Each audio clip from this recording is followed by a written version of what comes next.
following lecture was produced by Glorian Publishing, a non-profit organization, and is one of hundreds of lectures freely available via download, podcasts, streaming radio, and transcription. These lectures range in topic and complexity in order to address the many needs of humanity. We invite you to browse our library of lectures, books, courses, and articles to find teachings that suit you. Through the support of donations, Glorian Publishing has published 40 books, hosts international retreats several times a year, offers free online courses, and many other valuable resources, available to anyone worldwide. All of this has been made possible by the financial support of listeners like you. Your donations make it possible for this free public service to reach thousands of people every day. To make a tax-deductible donation in any amount, even anonymously, visit GnosticTeachings.org. Now, with heartfelt wishes for the end of suffering for all creatures, we begin the lecture. May all beings be happy.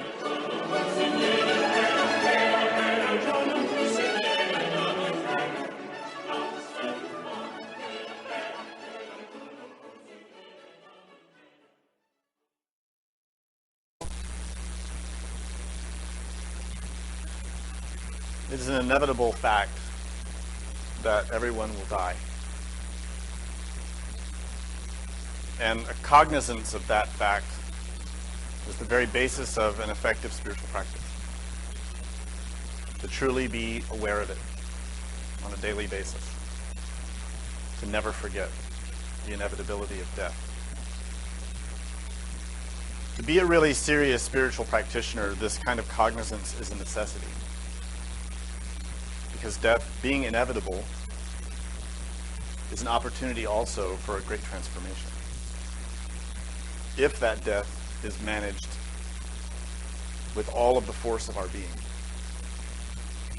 with all of the force that we have in our heart and mind. In other words, death is inevitable, but its outcome is susceptible to many modifications and influences. The notion that modern society supports and emphasizes that death is the end is patently false. Death is not an end. It is just a change. We do not cease to exist after death. We just exist in a different way. Someone who's very serious about their spiritual practice knows that and works on that so that that change of death can be beneficial rather than detrimental. And for that reason, the great Indian master Padmasambhava gave a profound teaching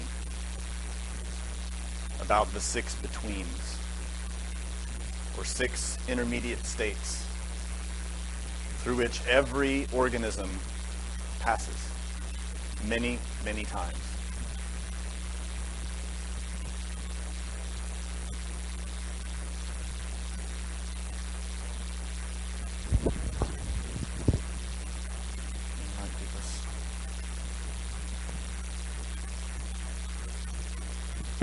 We're having some technical issues, so let's see if we can sort that out. Does it sound better?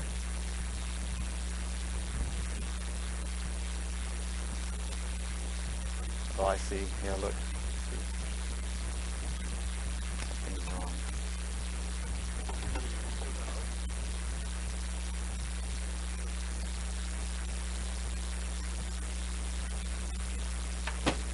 Give us 1 moment. We'll sort it out.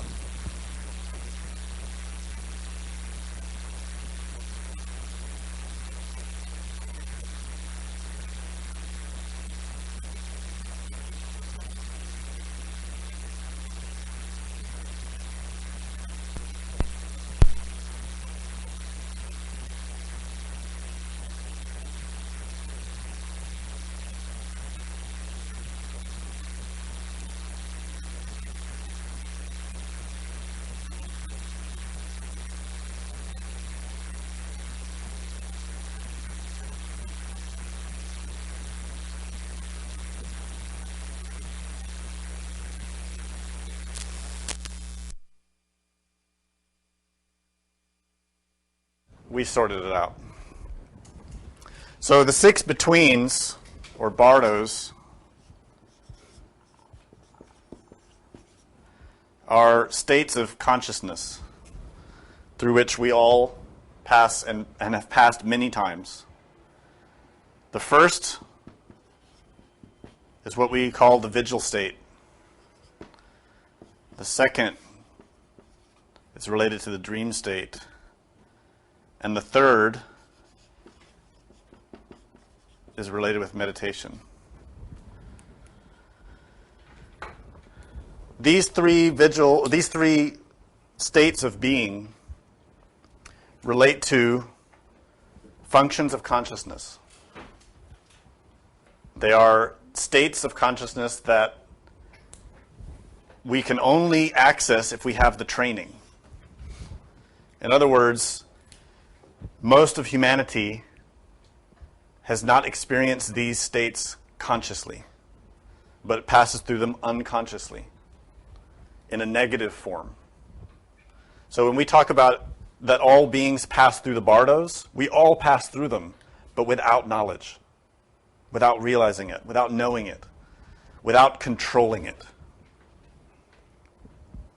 So the first three, as we've been explaining in all these lectures, are the training that we need in order to access the next three, which happen after death. So the six betweens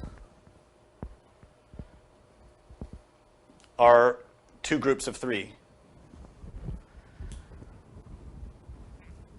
Serious spiritual training teaches you how to harness the power of these first three bardos, how to take advantage of them, how to transform yourself and your experience of life, so that when the experience of death arrives, you can transform it. The beginning, the basis of all real spiritual work is to be present, to be here and now, to not be distracted, to not allow the mind or the heart or the body to take our attention away from being here and now, in the body, seeing, experiencing, hearing, taking in data from the senses. This is the basis of all real spiritual work. Presence, self-awareness, self-observation, self-remembering. There are many names for this function of consciousness, but it does not happen automatically. It does not happen just because you're in a humanoid body. Presence, attention, has to be managed consciously and continuously. There is no autopilot. It doesn't just happen on its own. It takes willpower. This is to take the vigil state and make it vigilant, as opposed to the way most of us live, which is in the vigil state with quotation marks around it. We normally have our so-called vigil state as a state of dreaming. Our so-called vigil state is generally a state of utter distraction. Never remembering that we're here in the body, never remembering what we're doing, where we are, and so we're unable to maintain a continuity of conscious action. It takes training to develop that. It takes a lot of training. Training that you have to give yourself to be present, to be here and now. And that cognizance is divided in two essential aspects: internal states and external events. In other words, our attention needs to be cultivated and developed so that it is capable of being aware of our internal state, thoughts, feelings, and sensations, at the same time that it's maintaining awareness of what's happening in the external event. And furthermore, is capable of seeing the relationship between the two. It sounds easy when you give a technical explanation. But I guarantee you, when you're in a conversation with your friends or your coworkers or your family, you will forget this because you forget yourself. You get so engaged in conversation, so engaged in the debate, so engaged in emotion, in sensations, that you forget yourself. And this is why we suffer. It's this basic identification with false concepts, with fleeting emotion, and with sensations in the body. So the basis of the training is to become aware of that and become fully vigilant all the time. Continual. This takes a lot of willpower. That training deepens when we start applying it also when we're out of the body, in the dream state, which is the second bardo. And in this state, a person who's fully trained does not forget themselves when they're in the dream world. They are aware that they are dreaming, they are aware that they are out of the body, and they do not become identified with anything in the dream world. They remain conscious of themselves. Everybody wants this ability to be able to go out of the body consciously, to have an astral projection or out-of-body experience, a lucid dream. Everybody wants that, but nobody realizes that the ability to have that experience begins here in the physical body by developing a continual awareness of oneself, never forgetting oneself, never forgetting that you're in the body, always aware of inner states and external events and the relationship between them. Why is that important? Because when you're in the astral world, the mental world, when you're in the world of dreams, asleep, you're not aware of your inner state, and you're not aware of the external event, and you're not aware that you're in your astral body. You dream, because you dream during your physical life, during the day, in your physical body. But if you train during your physical day, in your physical body, to question everything that you perceive, to always be aware of yourself, you will naturally start doing it in your astral body. Naturally, spontaneously. We use an exercise called SOL, which means subject, object, location, in order to develop that skill. Part of that exercise, aside from the self-awareness that I've been describing, is to also test the external event. To test it. To see, what is this place that I'm in? Where am I? Am I really in my physical body or am I in my astral body? So during the day, in your daily life, you learn to start testing things. To pull your finger. To really make it stretch. To fully expect that it will stretch. To test yourself. If I'm in my astral body, if I'm dreaming, my finger will stretch.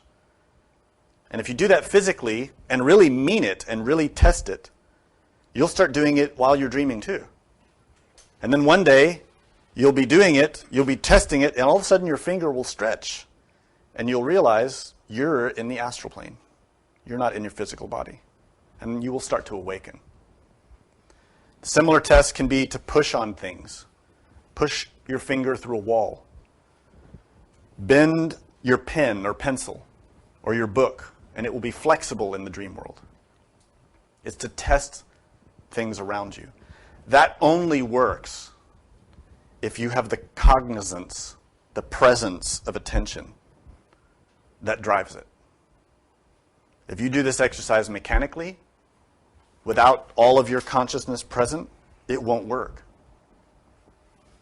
So this training is essential because it starts to prepare the consciousness to be continually observant of everything that's happening to it, inside and outside, and to always be questioning, where am I? What's happening to me? What is going on? I cannot emphasize enough how critical this is, because when you die, you need this skill. Without it, you will die unconsciously. And you will be reborn unconsciously.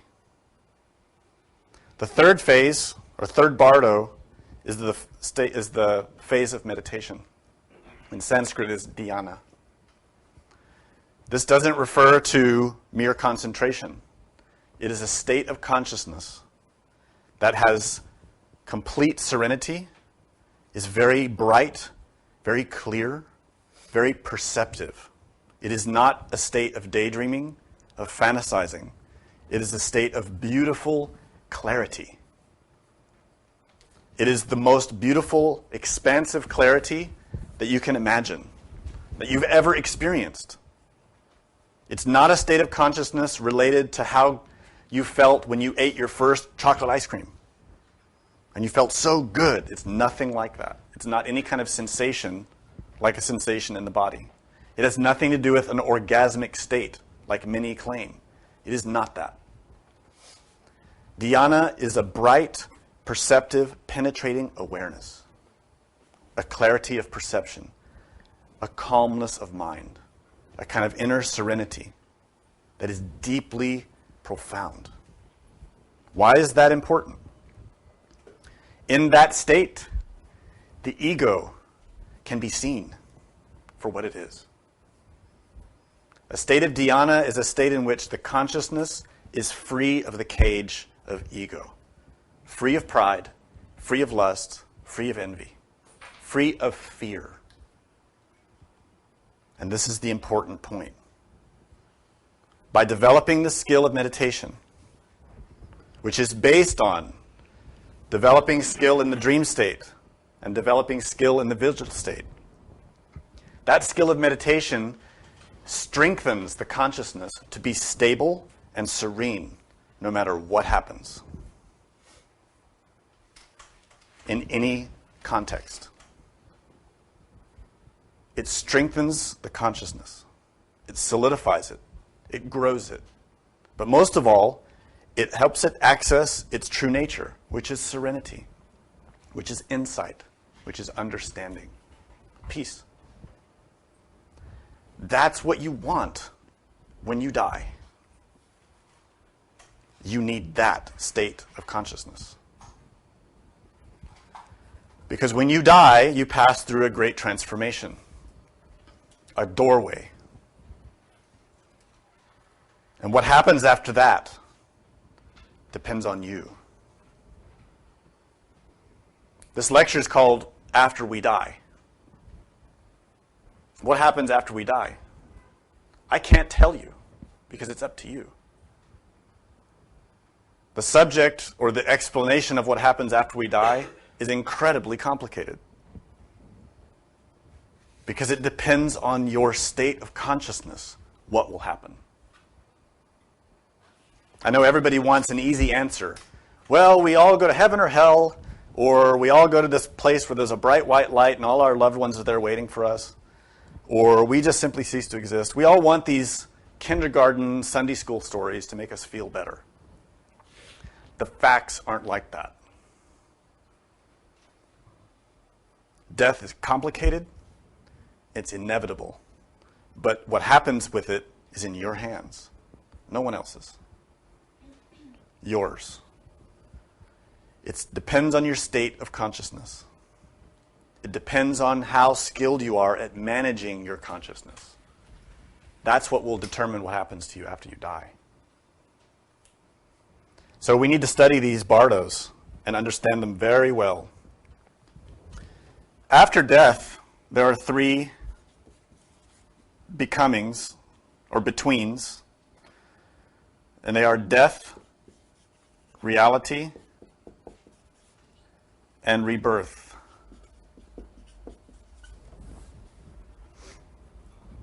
So this second set of three states relates to what happens after the physical body has been discarded. And what happens in these three phases is determined 100% on how you manage your attention. So let's be realistic. I know everybody would like to die peacefully in bed at night. and not have any pain. But that's a daydream. That's a fantasy. Odds are the majority of us will die suffering. Just simple fact. If we go to the morgue and we look at all the people who are dead there, the majority of them suffered in some way. Very rare is it that someone has a peaceful, serene death. Most people suffer. They either suffer violence, they suffer illness, they suffer emotionally or mentally. So chances are, so will we. We need to be serious about that and realize it and prepare for it. If we were to die now, today, with the level of training that we have today, how would we manage the process of death if we're very sick, weak, suffering a lot physically, but also having suffering because of having to leave our family, our loved ones, our children, our possessions, all of our attachments? The anguish that we will experience is quite extreme. Probably the most extreme anguish we will have ever experienced throughout our life. How strong is our training in self-observation, in self-remembering, in meditation? Are we strong enough to face that degree of suffering and be serene and not have attachment and not be afraid? Chances are we don't, because we have the ego very alive. We have too much pride, too much shame, too much attachment, too much envy, too much fear. We're too lazy in our practice. We're not serious about managing our attention daily. We're only serious about making money or managing our social image, how others perceive us.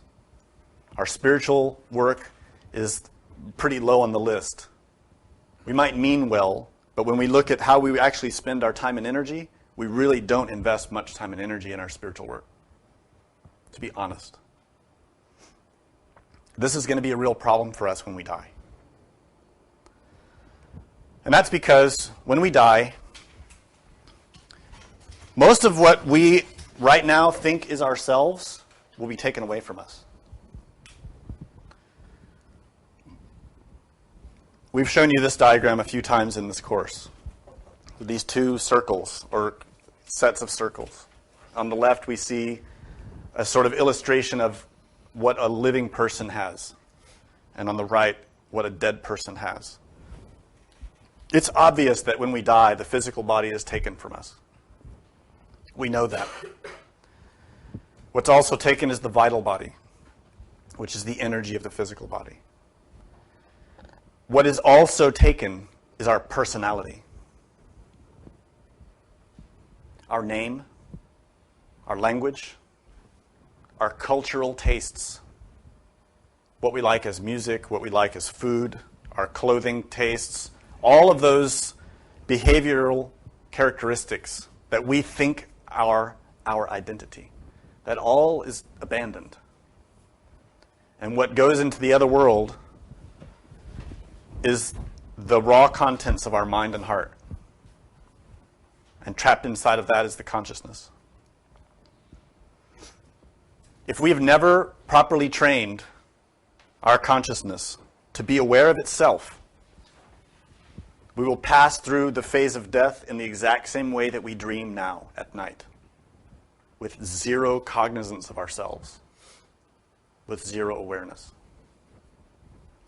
And because of that, we will pass through all those bardos of the after-death state, completely without consciousness, completely asleep, the same way that we dream now. In order for us to have cognizance of ourselves in these three bardos that happen between lives, we need to have developed during life cognizance of our true identity. A continual awareness of what we really are, which is not the body, it is not energy in the body, and it is not the personality. Unfortunately, Many of us learn spirituality only to strengthen the personality. Many of us learn spirituality that's focused only in the body, only in the vital body as well. For many of us, our spiritual training has been all about, for example, Hatha Yoga or Sufism and other types of exercises in which we really focus on the body and doing different exercises and stretches to try to make the body attractive. Or we've learned techniques to work with energy in the vital body, like Reiki, pranayama, different forms of Tantra, so-called energy work, in which we become very identified with energy. Or, as in the vast majority of cases, our spirituality is focused completely on our personality, our traditional religion or our newly adopted one, and how we appear in it. Looking like a good Christian, or a good Buddhist, or a good Gnostic. Always in school on time in a nice outfit. Always at church. Always doing the things that are expected of us by the spiritual community. Always looking like the role model, or trying to be, or playing humble. That's all personality. It's not real. It is not spirituality. The person who's seriously training in spirituality does not identify themselves with their physical body at all. They take care of it. They feed it well. They keep it relaxed.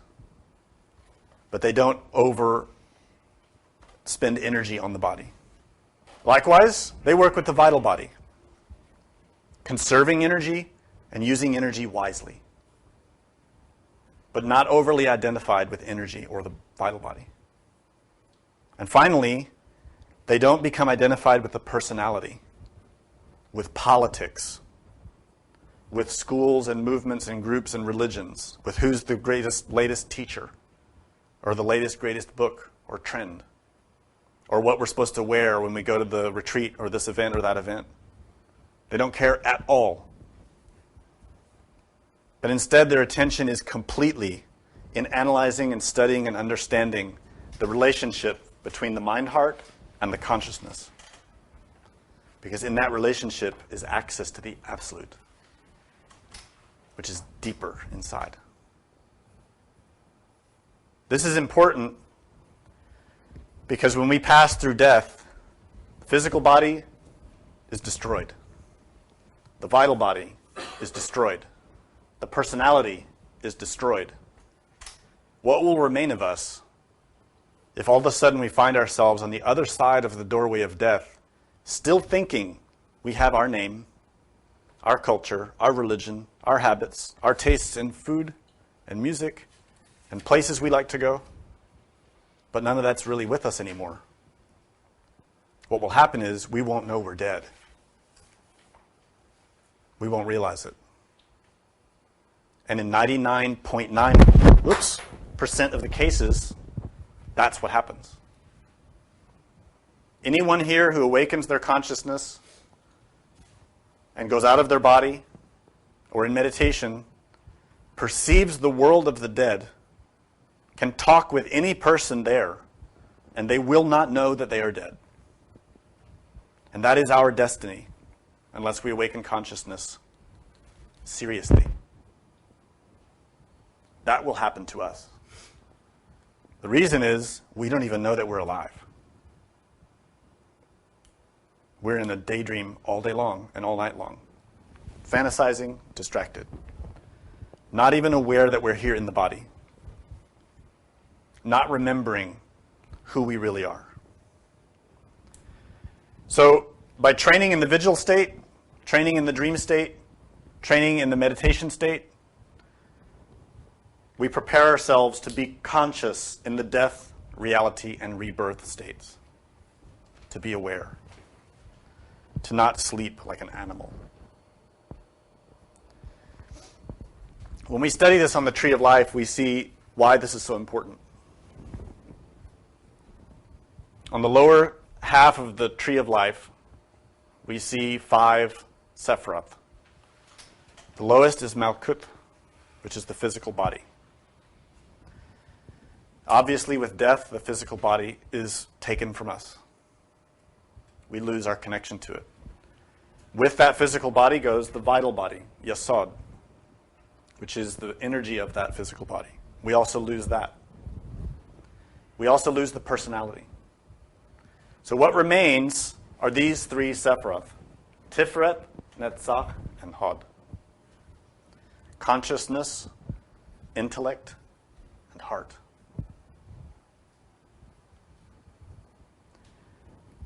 If, in our physical life, we never learn to use attention, it means that we never learn to use our consciousness, which is related with Tiferet.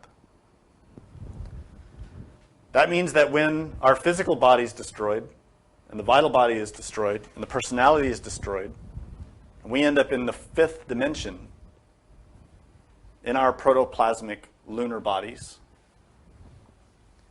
we will have no cognizance of ourselves because we never learn to use the essence, the consciousness, which is rooted in Tiferet. Tiferet, as you see, is above Hod and Netzach. It is on a higher level than the mind and the heart. Tiferet is where our essence emerges from. The essence is the consciousness, our Buddha nature. It is the source of attention, how we pay attention. And that is the same thing as willpower. The same thing. So if in our physical body, during life, we never learn to use this willpower, consciousness, then we will not have access to it when we're dead.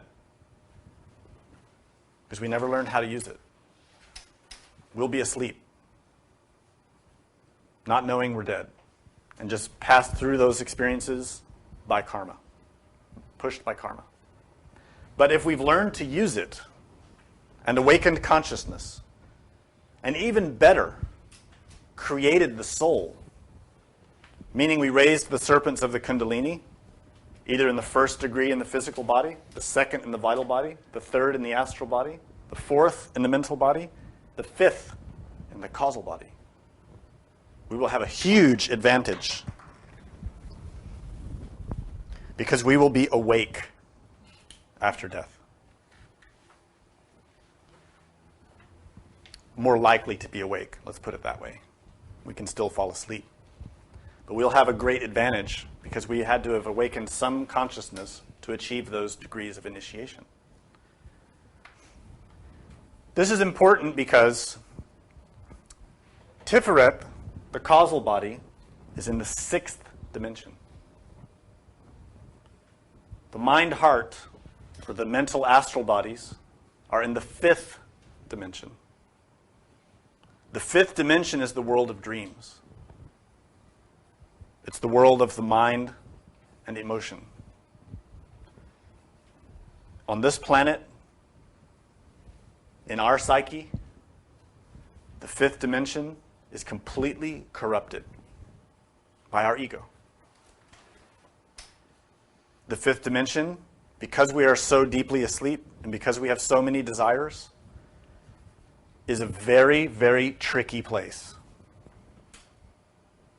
And you all know that because you remember your dreams, if you remember them. Dreams are very different from what happens in the physical world. Everything works differently. Everything behaves differently. It's very hard to see what is real in the fifth dimension. And we are very easily fooled there. Because of so much desire in our minds. So much pride and so much lust.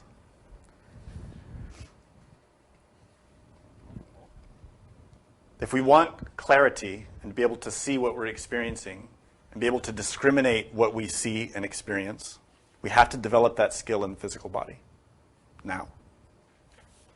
Because after we die, we will be in the fifth dimension. Exactly the same as the world of dreams that we enter every night. But the difference is that our connection to the physical body is severed. We won't wake up. So how are you dreaming now? With cognizance or without?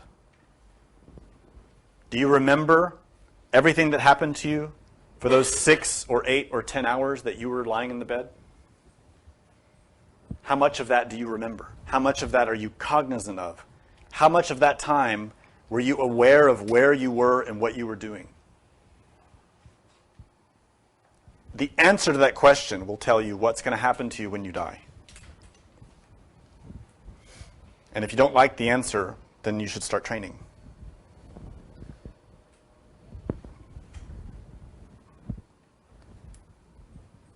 The full tree of life shows us all the dimensions of nature. The physical body, Malkut, is an axis or a point of departure from which you can access lower worlds or higher worlds. And on this tree of life, on this map, we can understand a statement that was explained by Samael Aun in many of his books and lectures, in which he said, the person who dies faces 3 potential outcomes.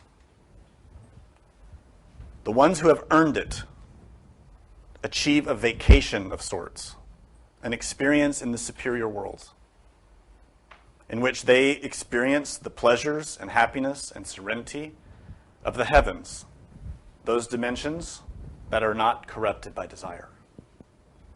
The second path is that they are reborn immediately, with no break, but instead come immediately back into a physical body to continue suffering their karma, the results of their actions. And the third option is that the person has been unable to pay their debts or earn the ticket to have a vacation. And so they descend into the lower worlds, what we call hell, in order to start paying what they owe. So here on this map, we see these options. In the middle is Malkut, the physical body. When this physical body is dead, when it dies, our karma determines. Our state of consciousness determines. Do we get reborn immediately? Do we earn a vacation in the superior worlds? Or do we descend into the lower worlds? It depends. It depends on us.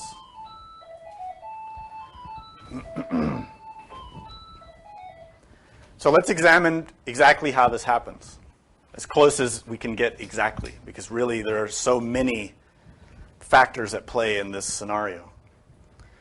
So in general terms, what happens is this. You die. The connection to your physical body is severed. At that point, you enter the 5th dimension, which is the same world of dreams that you enter now when you sleep. You will enter that world exactly the same way that you fall asleep now. If you fall asleep without any cognizance of that transition between the vigil state and the dream state, you will die in the same way, without any cognizance. Some people, because of the strong experience of death, can receive a shock to the consciousness and can be aware. That happens. But you can't count on it. Those are accidental. They're not produced by will. But we've all heard cases of near-death experiences or after-death experiences, which are produced by precisely this kind of shock.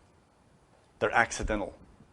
They happen because the consciousness suddenly realizes what's happening, or it receives a jolt of energy from the being in order to produce the cognizance that's needed. But it's rare.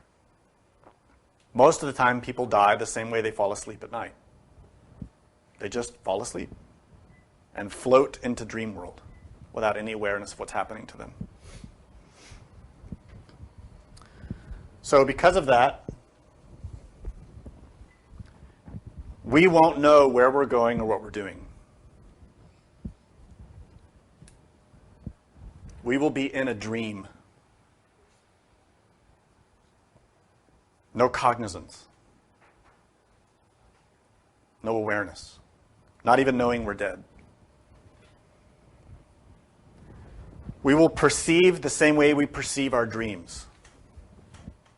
What do you see in your dreams? Things that make no sense? Or are you at work every night because you're at work every day? Or are you visiting places from your childhood? Or places that you fantasize about? Are you dreaming in the movie that you watched? Or the book that you've been reading? Those are the same places that you will see after you're dead. There is a related state of consciousness here.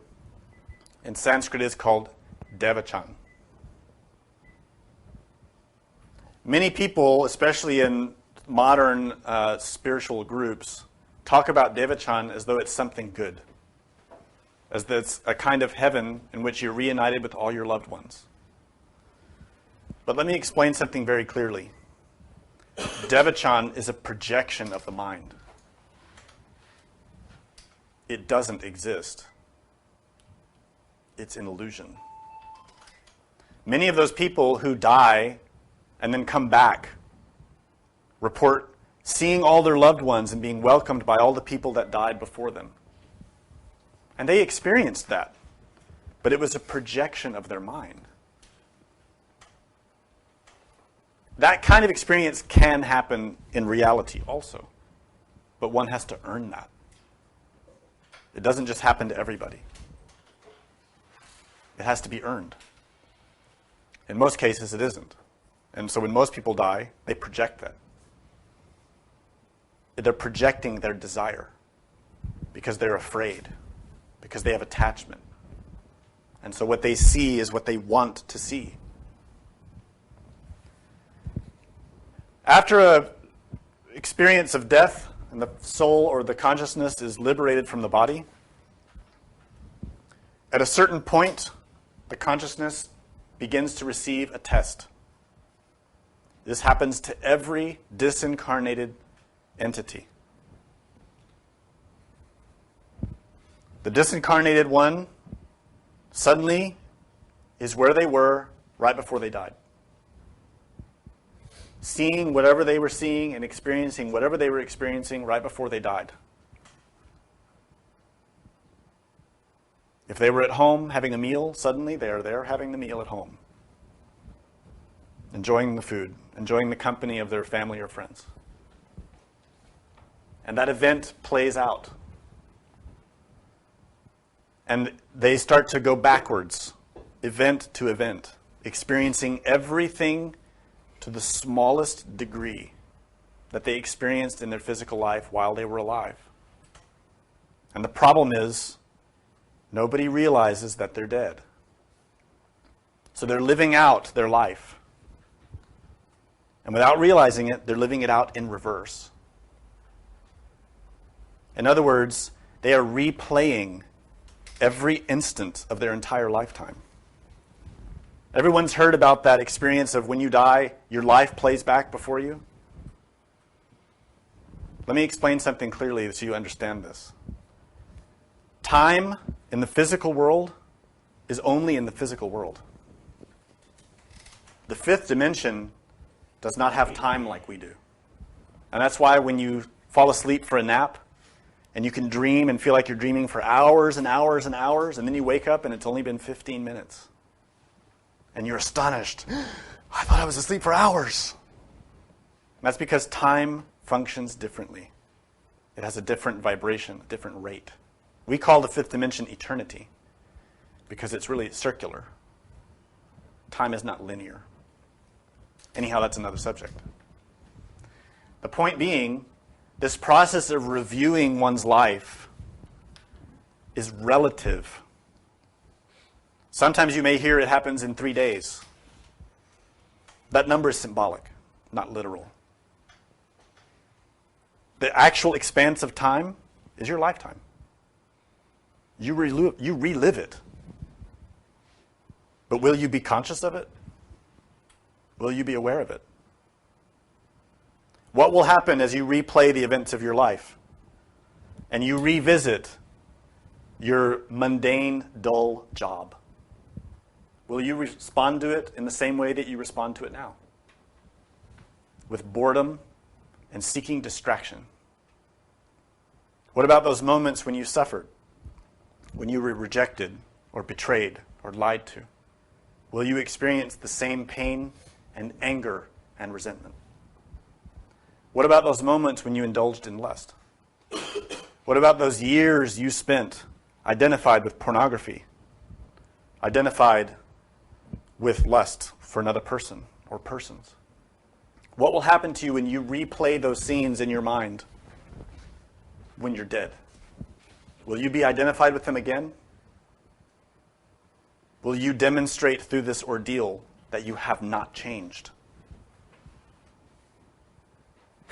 In other words, after you die, you will relive every experience you've had in your life to the finest degree of detail. It will all play back again. Why is the question. Why? It isn't a joke. It isn't the cruelty of God. It is a function of nature that is necessary in order to evaluate how the soul changed during its lifetime in the most recent physical body. Did it change, and how? Did it get worse or better? Now, some of you who've been in these classes or studied this material for some time, I hope, have realized something extremely significant, and that is the importance of the practice of retrospection.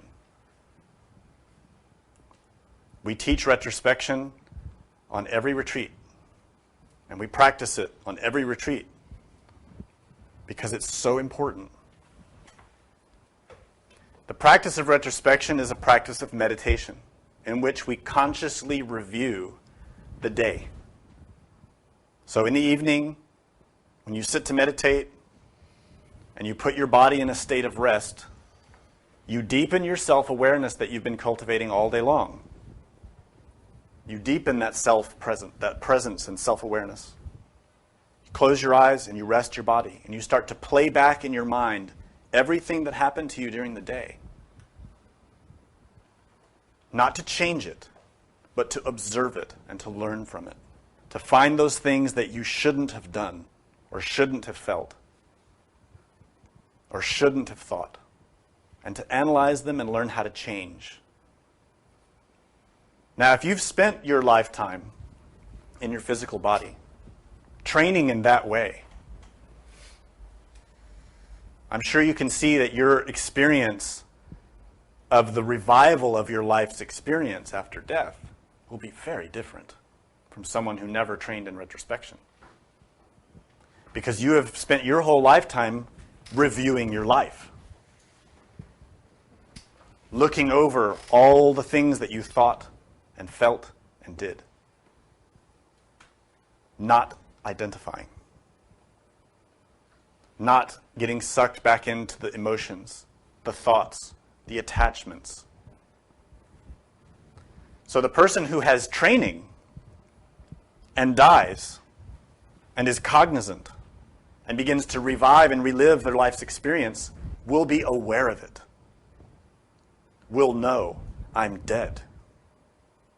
And now I'm reviewing all my experiences. But I will not be distracted. I will not react with my pride, with my shame, with my fear, my lust, my envy, my regret. But instead, you will know how to be serene, to call up that state of dhyana that you've cultivated in meditation, to be serene, at peace, and very cognizant, very conscious, so that as those scenes play, you watch them, you learn from them, you see the sum of your life reduced down to a mathematical equation. and you will have more understanding of your life from that experience. That definitive moment is what we're training for.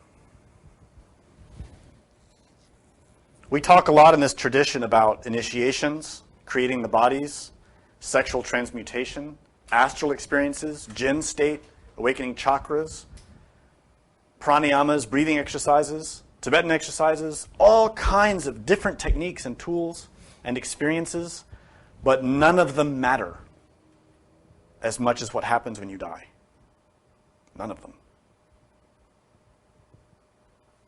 Whether you have the solar bodies or not, if you are asleep when you die, if you pass through that state asleep, those solar bodies cannot do you any good.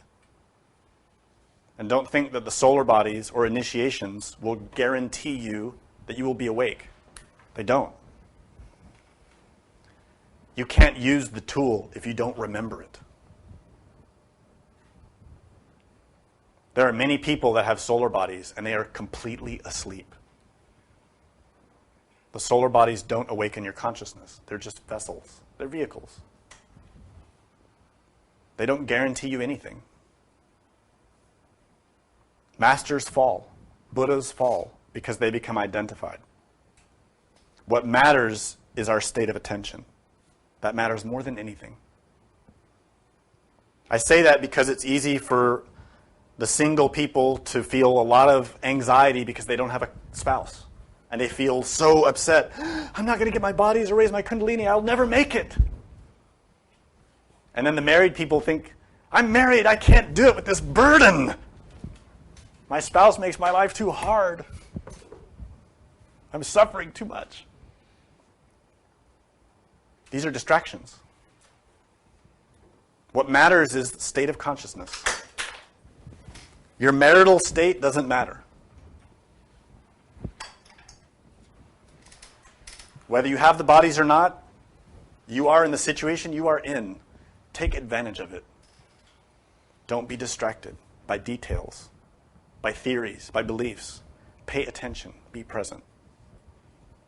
Learn to be present and serene in every experience of life. Now, let me go back to this, actually.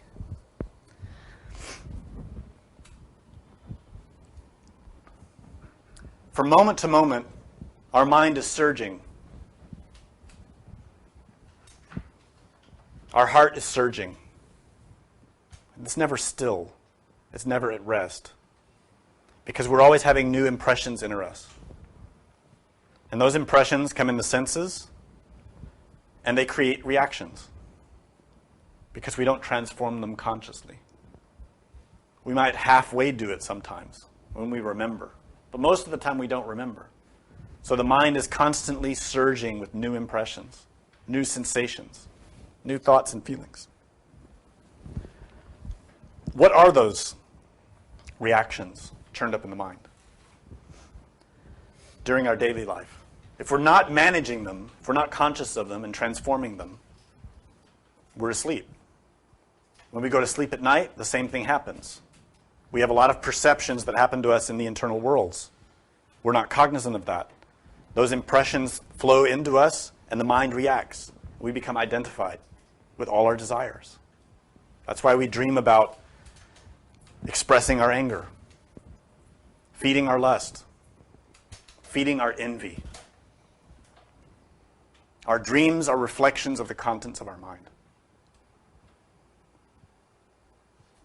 If we die without learning how to transform those impressions, we will pass through these three bardos of death, reality, and rebirth in the same way.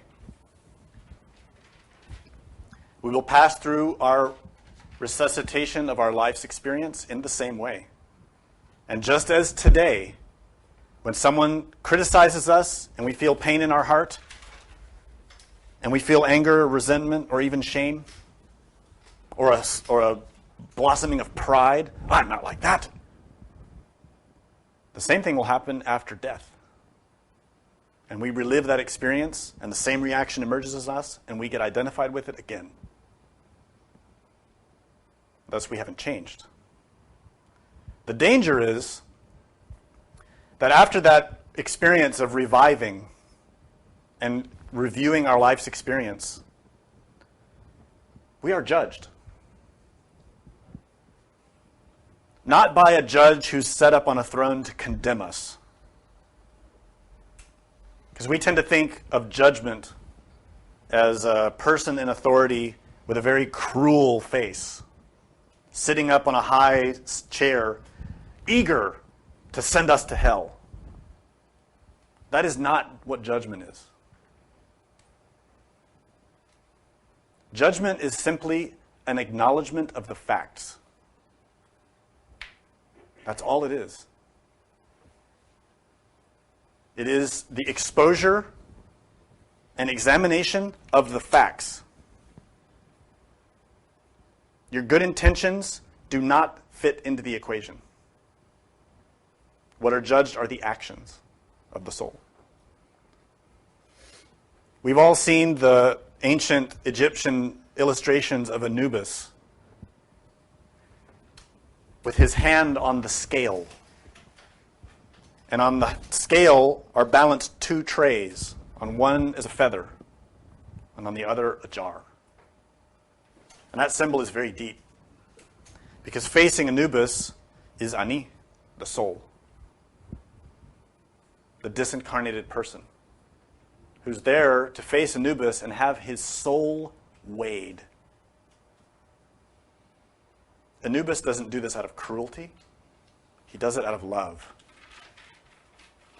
Many people have this impression of Anubis as a tyrant god because he is the god of the dead. He is not. He is a Buddha of compassion.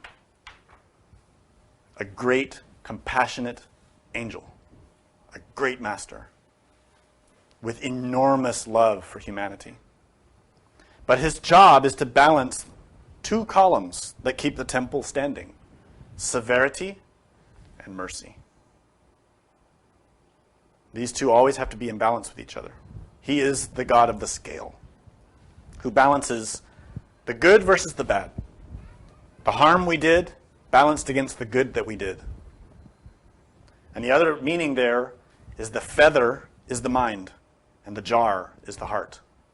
He checks the balance of our heart and mind. You see on that diagram I showed you, heart, mind is what goes into the internal worlds after death. Not the personality, not the body. Heart and mind. This is what Anubis measures. Now this judgment happens in the sixth dimension, which is a world of objectivity. There is no ego there. There is no partiality. There is no tyranny. There is only the objective, clear facts. So when the disincarnated soul has passed through their resuscitation of their life's experience, the soul is brought into the courts of the law in the sixth dimension, in the temple of Ma'at. Ma'at is an Egyptian word that means truth. The temple of truth. Now, if you're honest, really, you should be squirming in your seat right now. Because what it means is that all the things that nobody else knows about you are laid out before the court. Every detail. Everything that no one has ever known is also visible to the courts of the law. Visible to you, visible to your innermost, to your divine mother, and to all the judges who sit in that divine court. And all of your actions are weighed on the scale. And based on that, the result of that precise mathematical analysis of your karma, cause and effect, then it's determined what will happen to that disincarnated person. Have they earned entrance into the heavens to have a vacation? Do they have any initiations? Did they do any serious spiritual work on themselves? Are they even aware of being in the court, of being dead? Or is the person in such a bad situation karmically, but with just enough good deeds and just enough will to change that we can give them one more body, one more chance to try to work on themselves? Or third, is there no hope? Have they demonstrated absolutely no intention of changing? And they're only getting worse, and they're only making people suffer? And they should be sent into the lower realms to be purified. These are the three options. So, the only one that can answer what will happen after you die is you.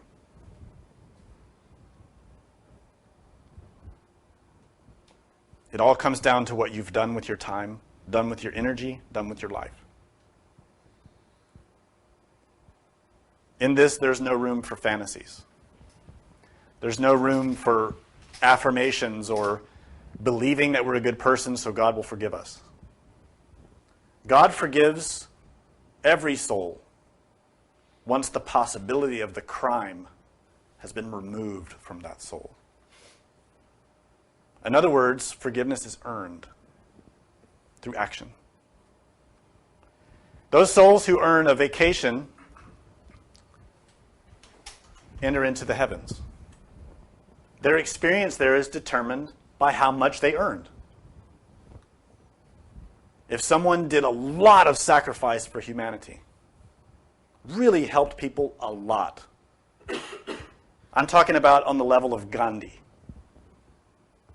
who sacrificed his entire life to try to help his fellow countrymen, who suffered a lot to help people. A soul like that can earn a vacation in nirvana, can earn a break from suffering. That break is a break from their own ego. Their ego still exists. Their ego is still in hell. But the soul, the essence, the consciousness is taken out and given a vacation. Those who walk on the Shravakayana or Pratyeka Buddha paths can also earn some minor vacations because of their purity, because they've spent time purifying themselves. They haven't helped others that much, but they have eliminated ego, and through that they earn small vacations. But those are the only ways that we can earn them. Vacations are not just given out for free. Nothing is free. Everything is earned. And as I explained, those souls who receive that experience receive it in relation to what they've earned. It isn't permanent. It's temporary because the ego is still alive. The only souls that can enter into the heavenly realms or nirvanic realms and remain there are those who have earned it. In other words, they have elevated their consciousness so that it belongs in that level. In other words, they are angels or Buddhas. They may still have a percentage of ego, and because of that, they will have to descend back in order to eliminate that ego. But the consciousness can stay at a certain level according to what they've earned, and only for a given period of time. Eventually, the karma will pull them back. Opposing that are those who didn't earn a vacation at all, which, to be frank, is pretty much all of us. Unless we've done some very serious work and very rigorous sacrifice for others, work on our ego and sacrifice for others, we cannot expect a vacation. Our karma is too strong and the ego is too strong. We should expect hell and prepare and do everything we can to avoid it. But don't assume just because you're a Gnostic student that you're going to go to heaven. Not going to happen. I promise you. Nothing is given for free. You can belong to any group you want. It doesn't give you anything. You can have all the books in your house and have a beautiful altar and go to school every week. Good for you. Doesn't prevent you from going to hell.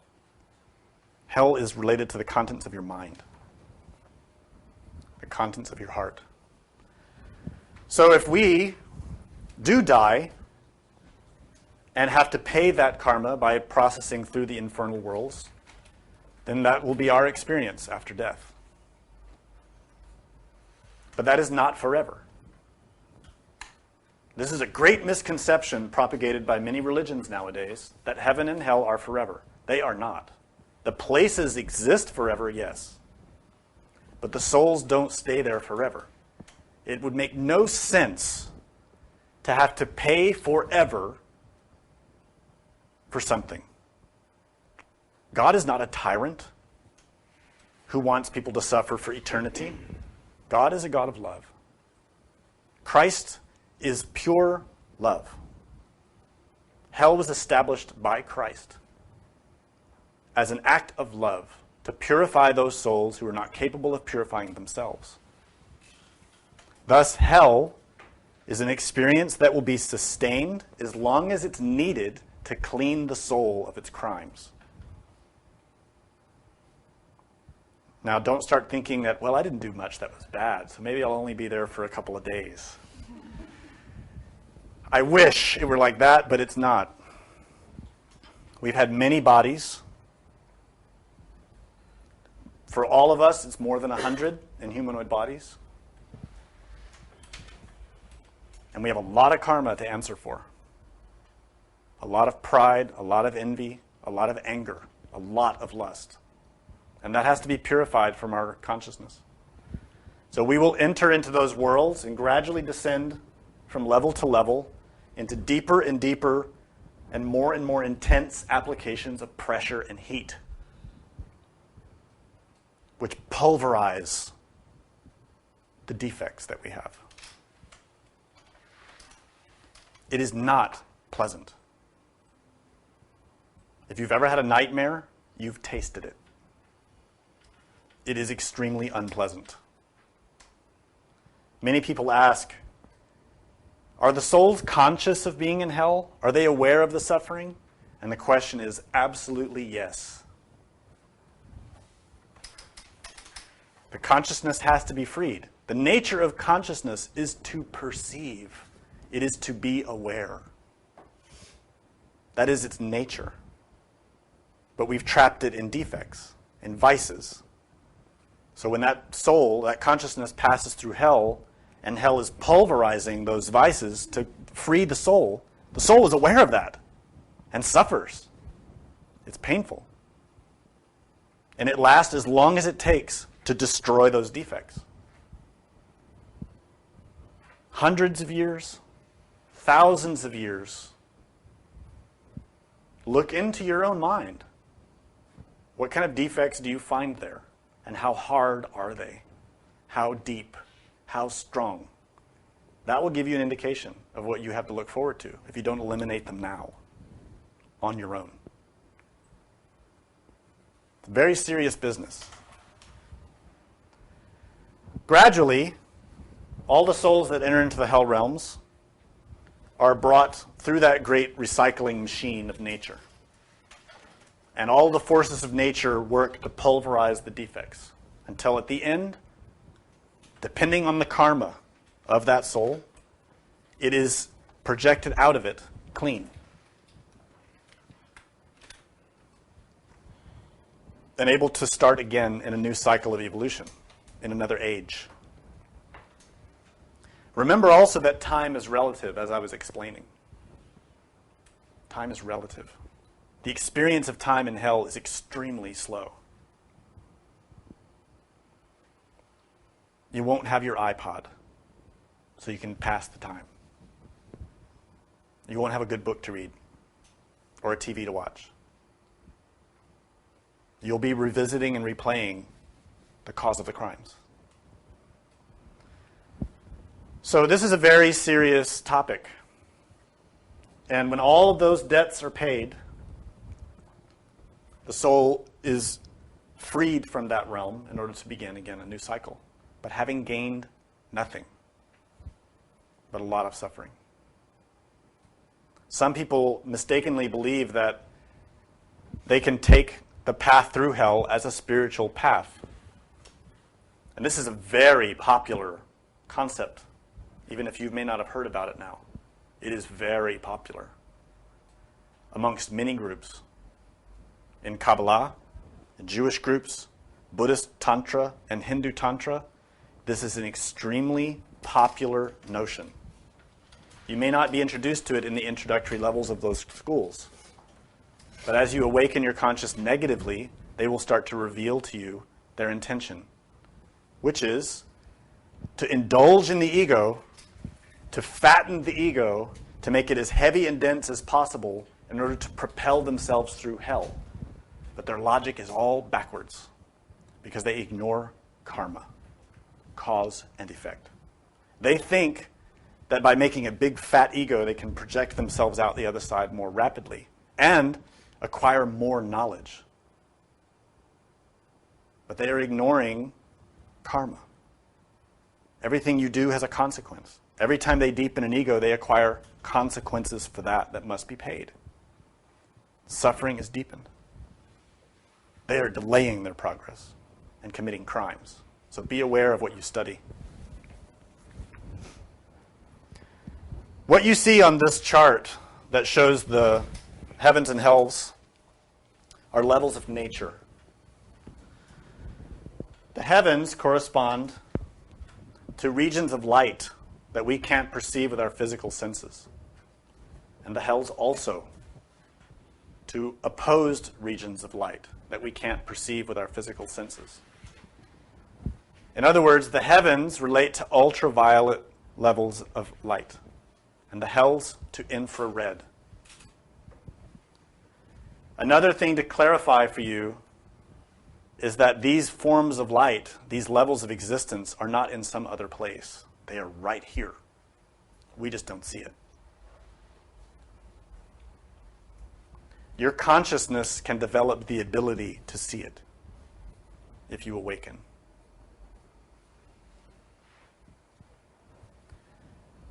When a soul is disincarnated,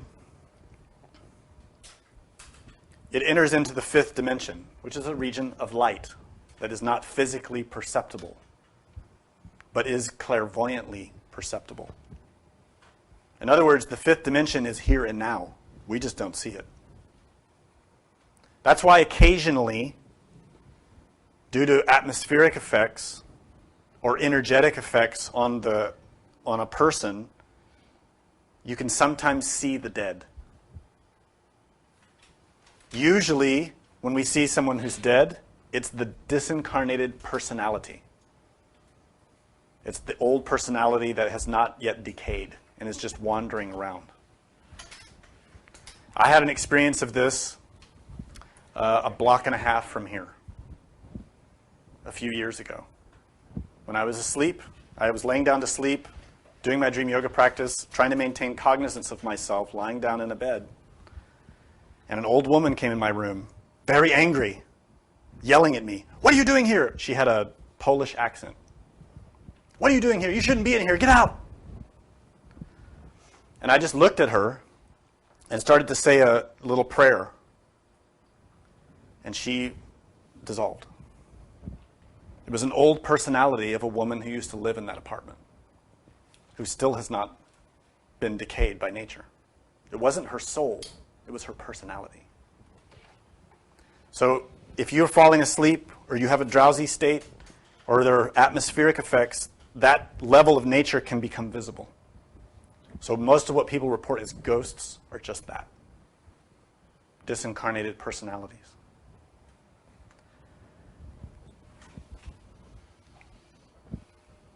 Graveyards are filled with them. I'm going to sidetrack a little bit to explain something about a corpse. This is important. It's a tradition in most Western religions nowadays to bury the dead. This is a very unfortunate tradition. It harms the dead, and it harms the living. The belief arose because of a misinterpretation of Jewish and Christian scripture, in which in a future age, the Messiah is supposed to come and raise the dead from their graves So people took that literally and thought they had to prepare the physical body in a nice suit, all dressed up and ready to go to heaven. This is a misinterpretation. It's unfortunate because it's the origin of many illnesses and sicknesses and a lot of black magic. If you have a choice and you're serious in these types of studies, do not be buried. Have your body cremated. Cremation annihilates and completely destroys all that physical matter and liberates all the energy from that matter, and also quickly severs the connections to the personality so that you are free of that, so that your soul or consciousness becomes free of those attachments and those bonds that draw you back to earth, to the physical level. This is important. If you're a member of Second Chamber, there are rituals that can be done for you after you die, but it's necessary that your body is present for the ritual, if possible. So if you're someone who's in Second Chamber and wants to have that ritual done for you, you might want to include that in your will or in any statement to your family, that you want your body to be present at a ritual for the good of your soul. In some traditions, like in Tibetan Buddhism and in Hinduism, the body is kept at a certain location for a period of time in order to allow certain rituals to be performed and also to allow the soul to gradually realize that they are dead. It gives them an opportunity to come face to face with their corpse and see it and know that they are dead. And this can be helpful, especially for someone who doesn't have a lot of training. So in certain traditions, the body can be kept on hand for 3 days or as much as 40 days. And there are special techniques for keeping the body for that length of time.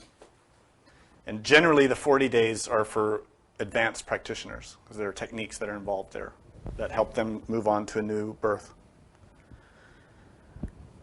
But to return to the topic at hand, graveyards, cemeteries, tombs are filled with decaying corpses, which are really filthy and disgusting. And also, there are all the disincarnated personalities who dissolve in proportion to the decay of the body. So slowly, especially if the body has been suffused with embalming fluid or other chemicals to preserve it. The body can be there for hundreds of years. That creates an obstacle for the person who died. All that decaying, rotting energy, the matter and energy there, creates an obstacle, a problem. It's compassionate to cremate. It frees the soul from those bonds. Anyhow, on this diagram, what we're seeing is levels of light in nature. You probably already know that with our physical senses, we only perceive a very narrow band of the light that is actually being radiated in space around us. We only see an extremely small range of light. All around us is a huge range of light, which is solar light. And it illuminates many other dimensions of nature that we don't see physically. In other words, the dead are all around us. There are other races. There are other life forms all around us about which we have no knowledge because we don't see them. We don't have the eyes to see it. When we die and we're freed of the physical limitation, the consciousness is projected into the fifth dimension. In that dimension, we see a much broader range of light. The fifth dimension is under the influence of a lunar energy or energy of the moon. This level is called limbo. It is like an antechamber, a place from which we go to other places. In that region, we find many, many, many dead people. and they're not aware that they're dead. Now, after we pass through the process of judgment, where we relive our existence and then we receive our path to go forward, we will experience either the higher or lower aspects of these ranges of light. In his book, The Book of the Dead, Samael Aun explains the path of a disincarnated soul who earned an experience in nirvana. And he explains in detail what the soul perceives as it gradually has its vacation ascending up through these levels, influenced by the moon, influenced by Mercury, Venus, Sun, Mars, Jupiter, and finally Saturn. That type of vacation is a small mirror image, a reflection of the experiences that a soul has when they pass through the advanced stages of initiation or full awakening. In other words, let me explain this clearly because I don't want you to misunderstand this. After you die, if you've earned a vacation, you can have a brief experience of what it's like to be fully awake, fully enlightened. An experience in nirvana, but in levels. The soul can traverse through the different planes or different regions of the superior worlds. And that soul, if it doesn't have training, if it doesn't have cognizance of itself or religion, it just happened to earn a vacation, could come back into the world and think that it's liberated and think that it's a Buddha when it isn't. The same type of experience can be had in meditation, where people can earn a trip through these elevated regions and then come back and think, I was in nirvana. I must be a great master.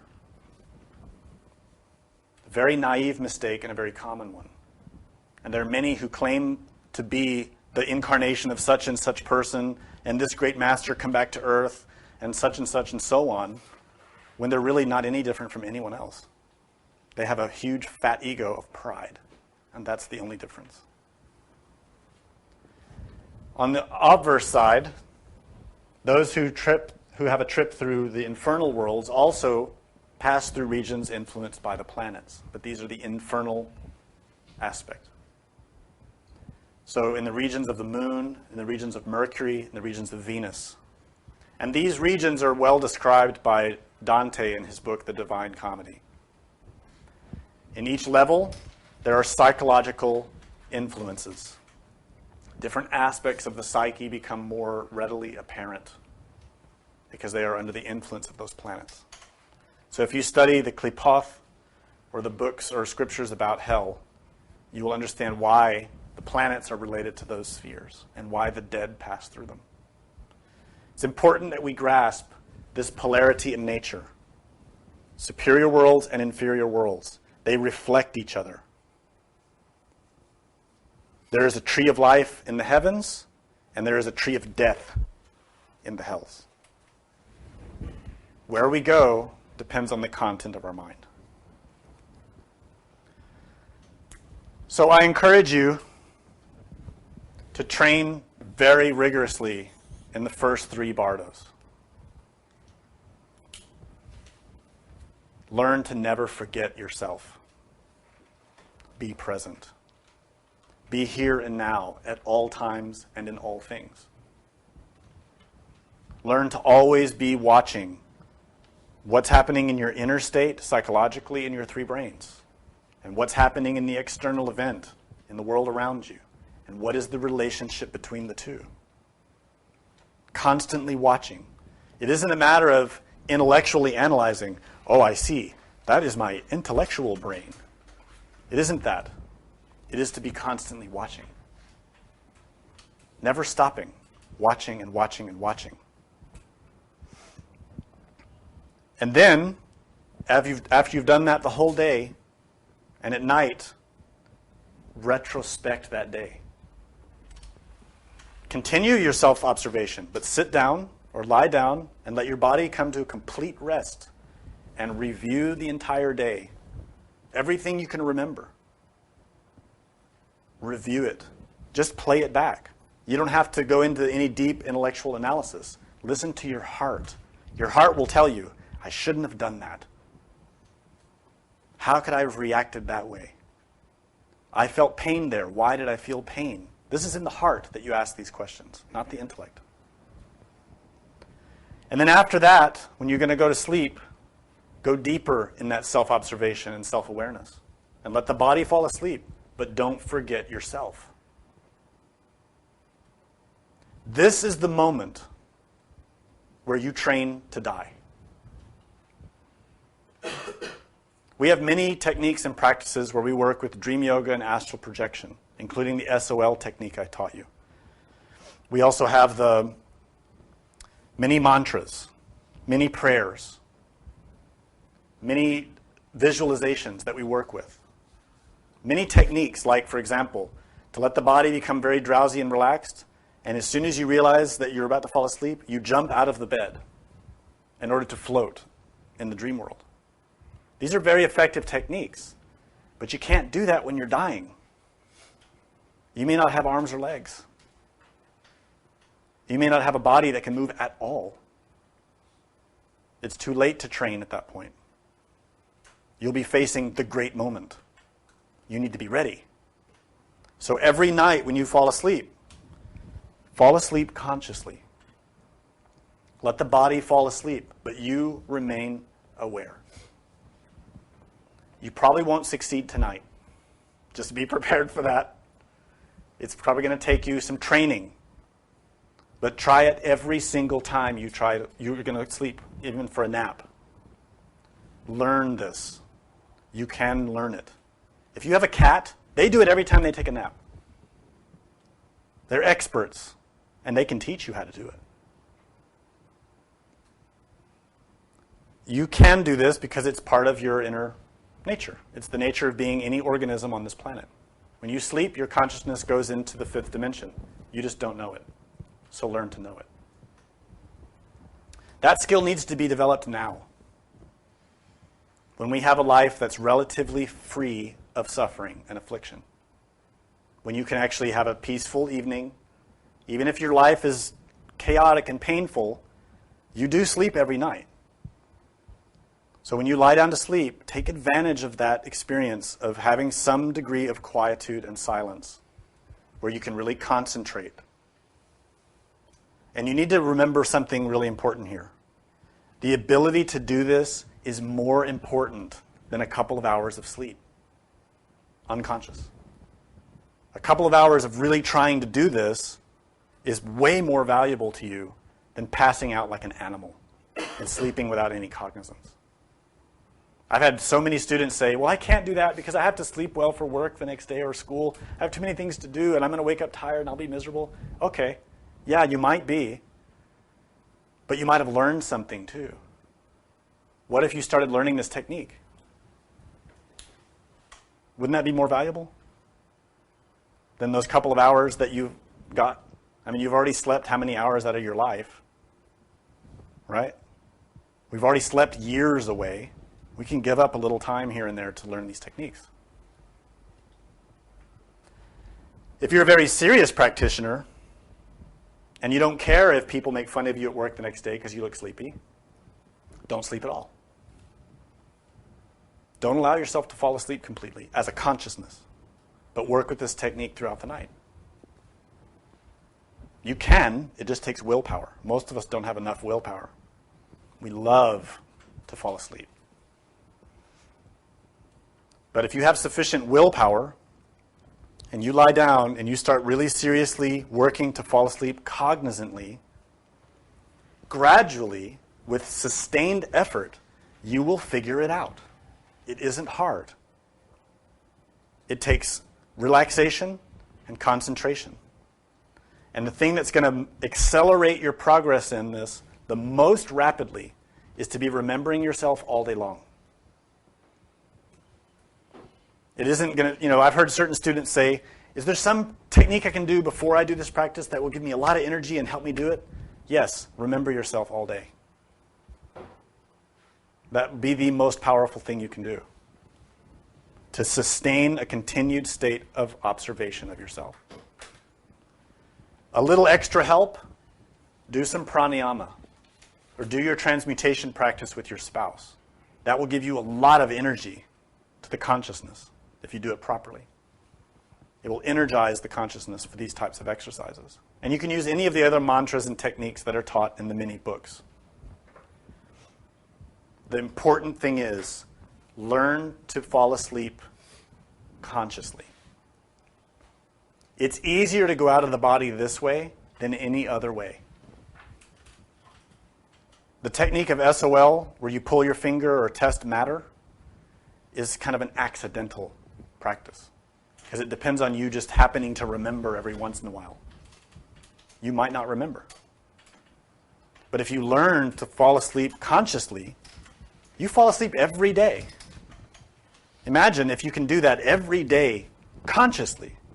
Then you could be going out of your body every night consciously.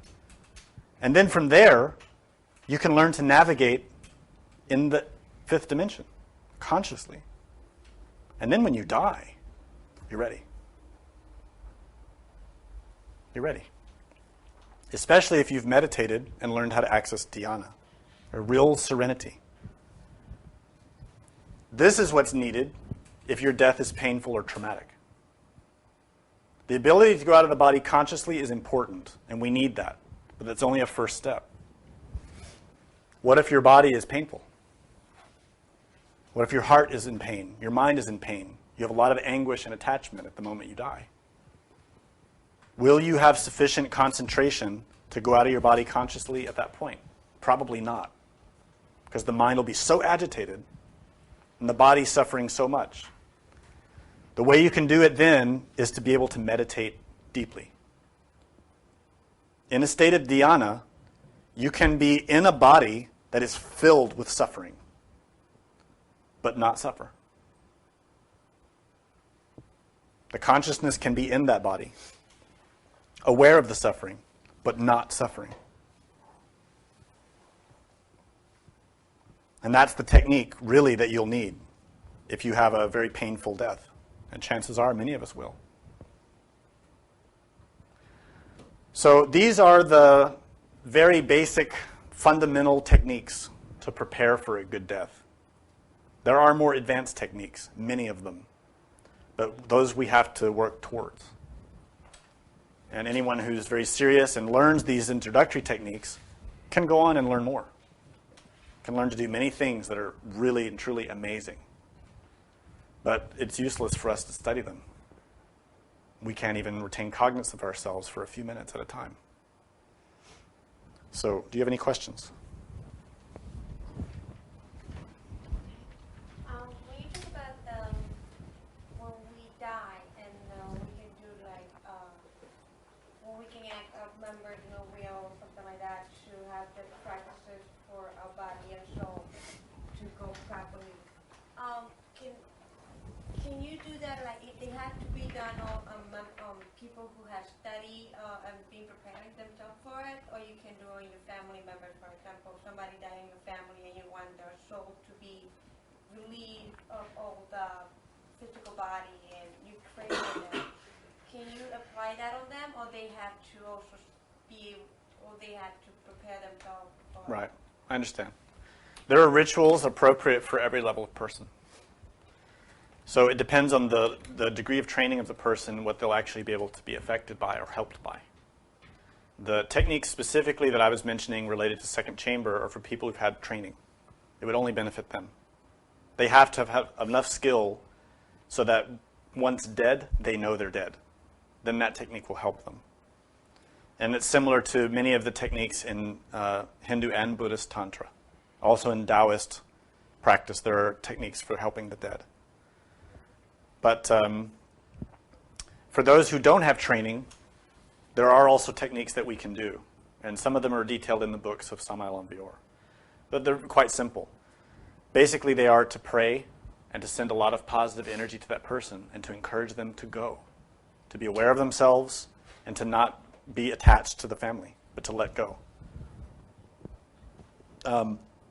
That brings up an important point, which is any of us who are attending to the side of a person who is dying. it is absolutely essential that you help provide a positive environment for that person. If there are relatives who are crying and sobbing, have them leave. Because that type of intense emotional energy can cultivate a lot of attachment in the person who's dying and can really interfere with their process of going on. It's very important that the dying person is provided an environment of serenity as best as we can give them, where they can accept that they're going to die and look forward to it and take advantage of it. Even without training, it's possible for that perspective to have an impact on their death. So in different traditions, there are different tools that you can use to help them. If you know about Christianity, there's a book about the art of dying that can help them. There are a lot of prayers that can help them. If someone's from a Buddhist background, there are sections of the Book of the Dead that are designed specifically for a person who has no training. And those sections are read aloud, along with prayers that are done to help them. So it depends on the tradition. There are many techniques. Question back here. Yeah.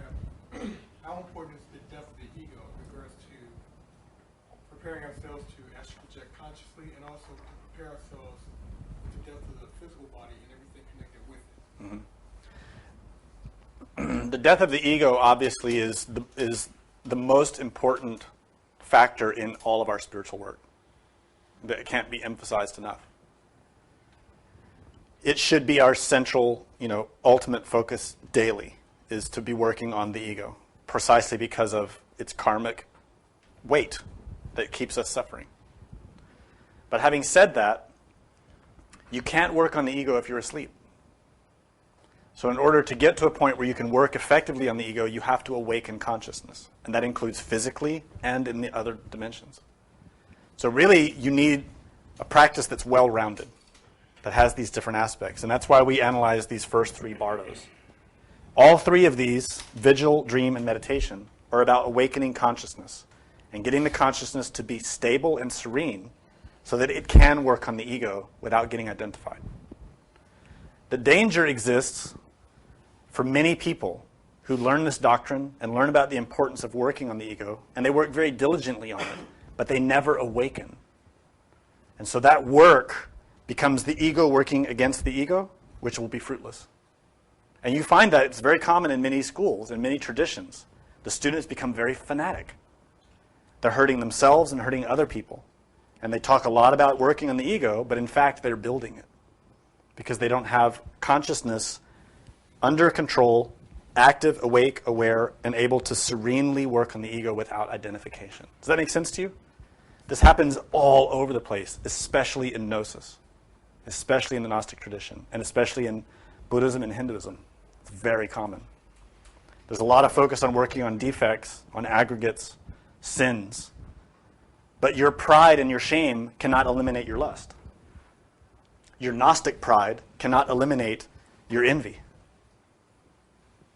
So to work on the ego effectively, you need consciousness that is unmodified by ego.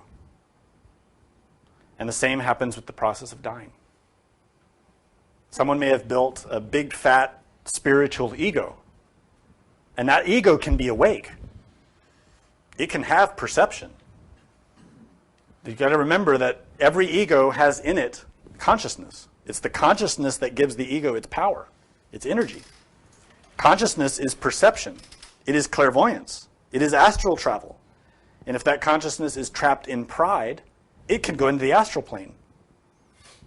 And so there are many students who learn to awaken an ego or a set of egos and have experiences in meditation, astral projection, going to different places in the lower realms, thinking it's heaven.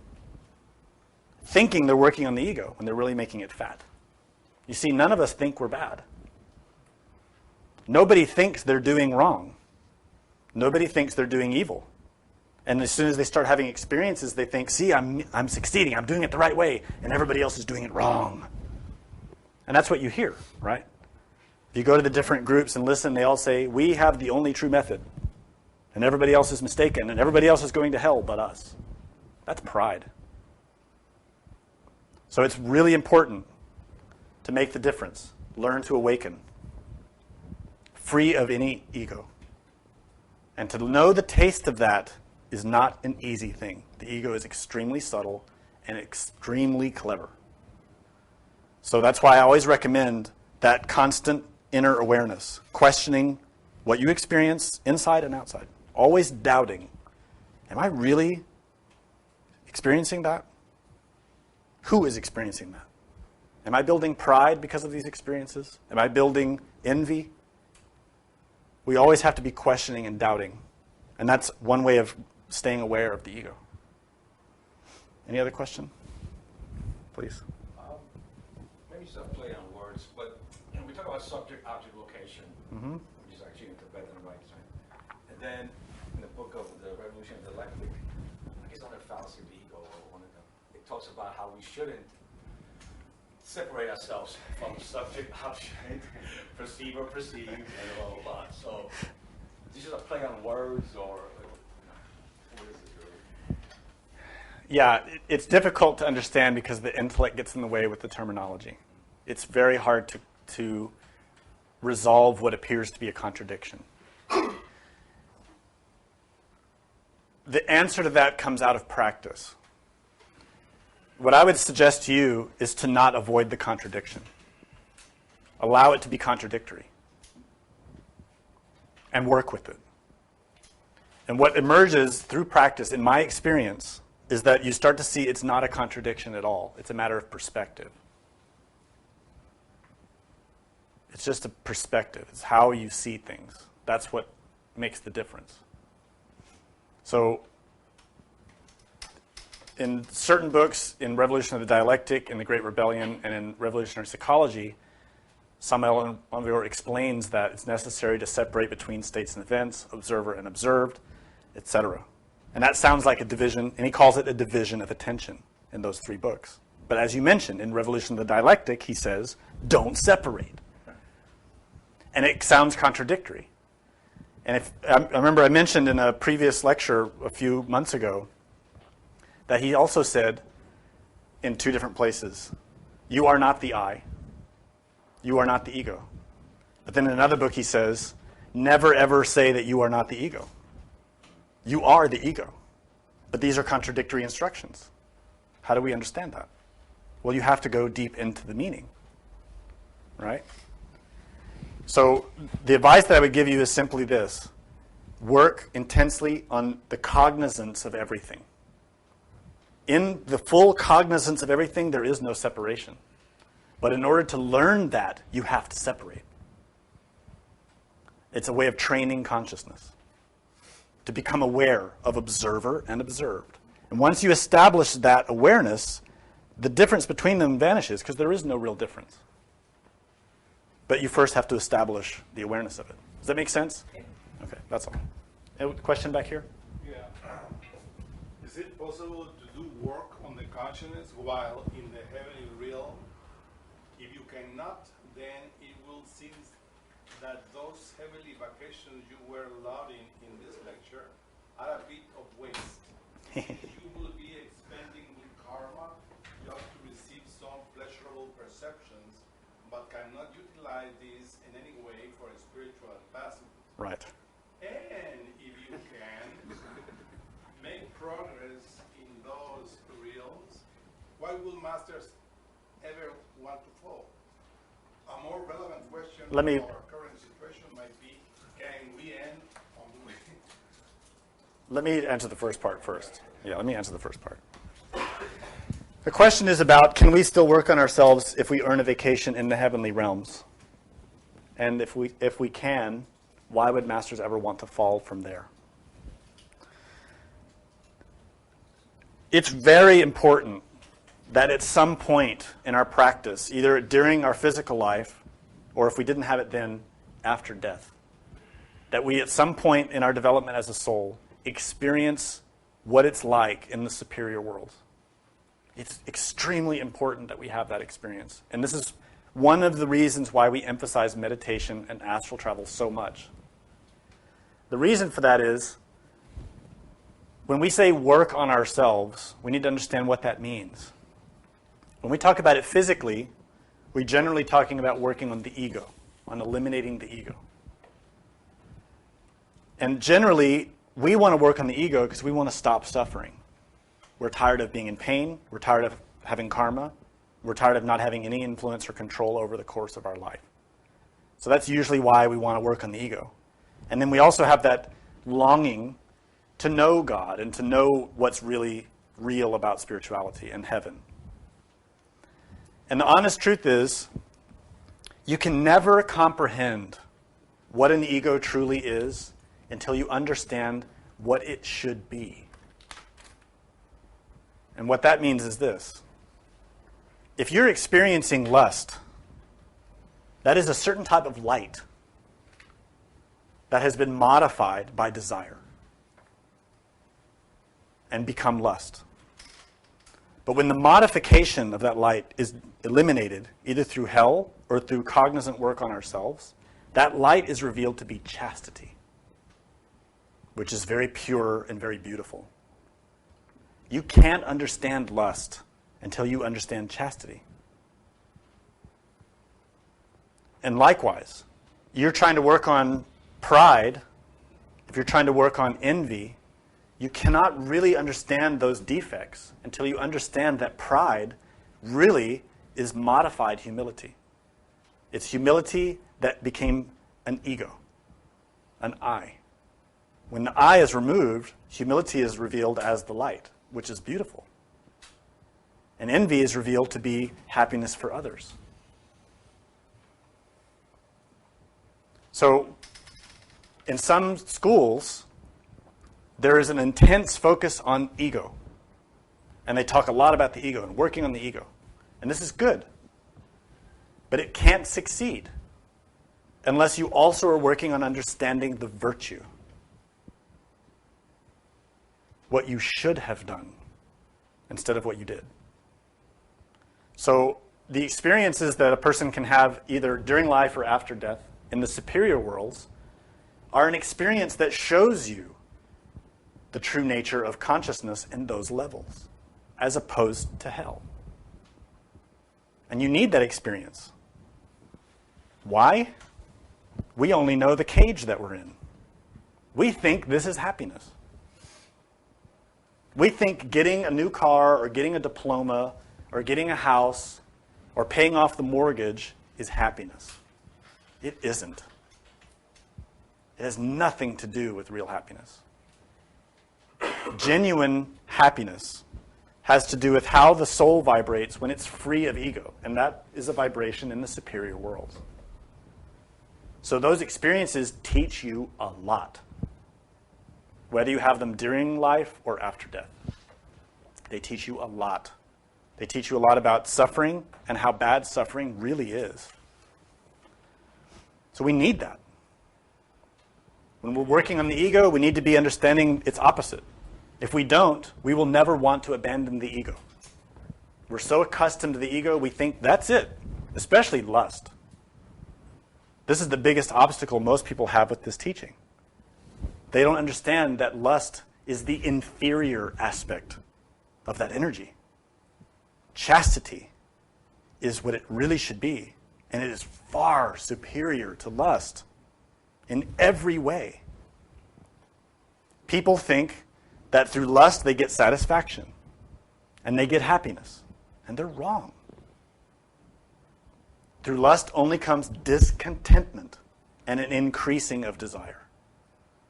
Through chastity comes true contentment and happiness and love. You see, lust is animal sexuality. Chastity is divine sexuality. It is not an absence of sexuality. It is divine, pure.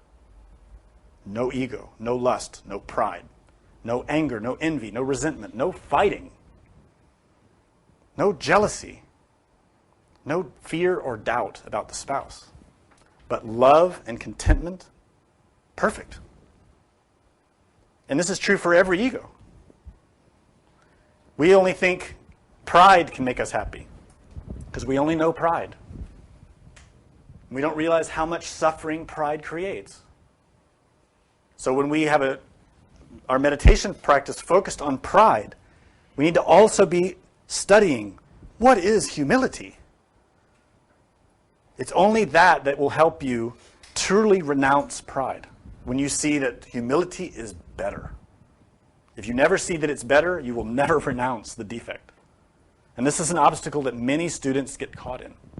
They work on the ego and work on the ego, but they don't really believe in it because they've never experienced anything else.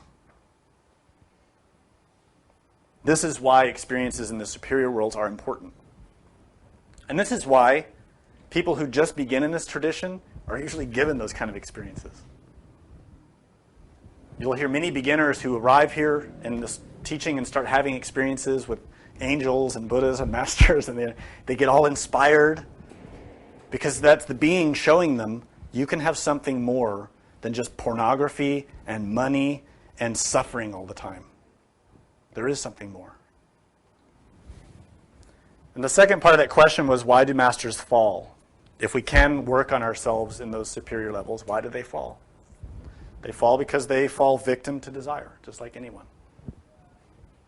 But more subtle forms of desire. The truth is, whatever world we're in, wherever we are, we can work on ourselves because the work is about the consciousness developing itself, knowing itself. Whether we're in hell or in the physical world or in heaven, our focus should be on that, learning about the true nature of the consciousness. That true nature is the absolute. It is not an I, a superior I, or a being. That is not its true nature.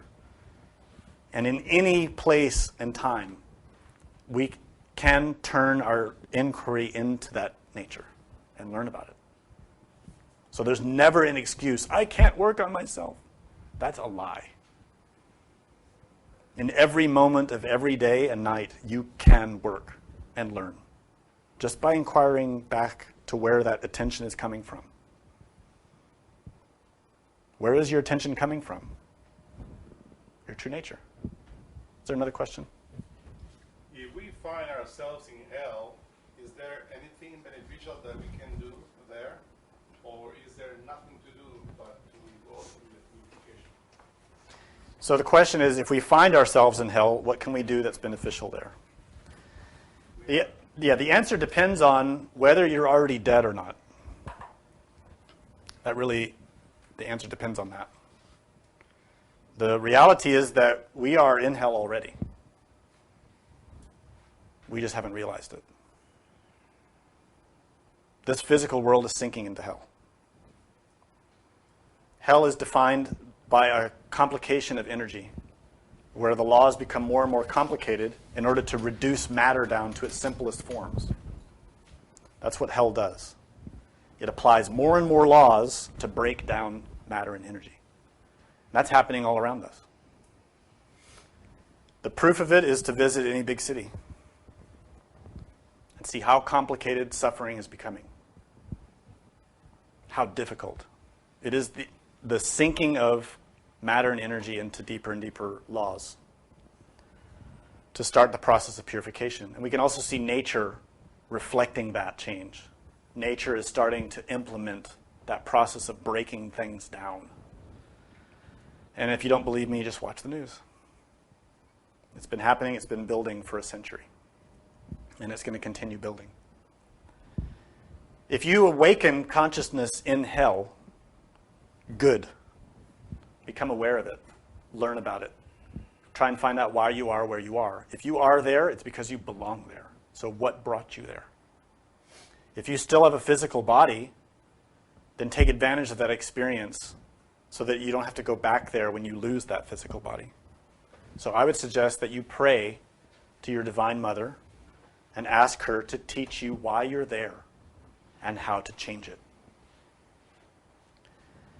If you awaken consciousness in hell after you've already lost your physical body, you can do the same thing, but it's going to be more difficult for you. You're going to have to make some pretty serious negotiations to change your situation. It won't be easy. It can be done. The door to repentance is always open. On that note, I should mention something. This whole process that I explained today about what happens after death when we review our life experience and then we appear in the courts. There's an opportunity there to make a negotiation. You can negotiate your path, but not if you're not aware that you're there. If you're not aware of being in that court when you're dead, how can you negotiate? You need to be awake. So if you awaken consciousness and die, and then you're awake when your case is presented to the court, you can make an appeal. They have lawyers there in that court. It sounds weird, but there are beings who will intercede on your behalf and who will help you make deals and arrangements so that you can continue working on yourself in a new physical body with the circumstances necessary to do so. But you will have to pay for it. Everything costs something. If you're willing to make that kind of exchange, it can be done. You can even make that arrangement now. But to do it, you need cognizance. You need to be awake. Another question? Even if you are in your 108th life, is this like a cut-off time for reincarnation? How does this relate to the lecture today? Samael Envior told all of us that humanity moves in waves, and that when the human organisms, when the souls, rather, the essences enter into humanoid bodies, they are given a limited window or time span within which to escape mechanical nature and enter into conscious evolution. In other words, to start moving upwards into the superior worlds. That type of work doesn't happen mechanically or as a present from God. We have to earn it. We have to become real human beings. But nature is a system of laws, and one of those laws is that our time in between heaven and hell in a physical humanoid body is limited to 108 existences. That number 108 is deeply symbolic, but it also has a literal meaning. So it may be that we are on our 108th life, and since humanity moves in waves, we are all on our last lives. Which means that if we don't, in this life, succeed in gaining a foothold in the superior worlds, then our opportunity to take a new physical body is lost. And we will start descending into the inferior worlds. Now, naturally, this is subject to karma, cause and effect. There are many souls who are really bad, who don't get 108 lives. And there are a few souls who are really good, and so they earn a few more lives in order to keep working. So we have to define ourselves. If we do a lot of good for humanity, really help humanity in a very significant way, then we can earn an extra life. But that term, very significant, needs to be understood. You won't gain that just by attending a school or wearing the right spiritual clothing. You won't even gain it by giving $5 or $10 a week to a spiritual group. You have to make a significant contribution to the needs of humanity. And that can come in any number of forms. I mentioned Gandhi earlier, who made a significant contribution to the well-being of millions of people.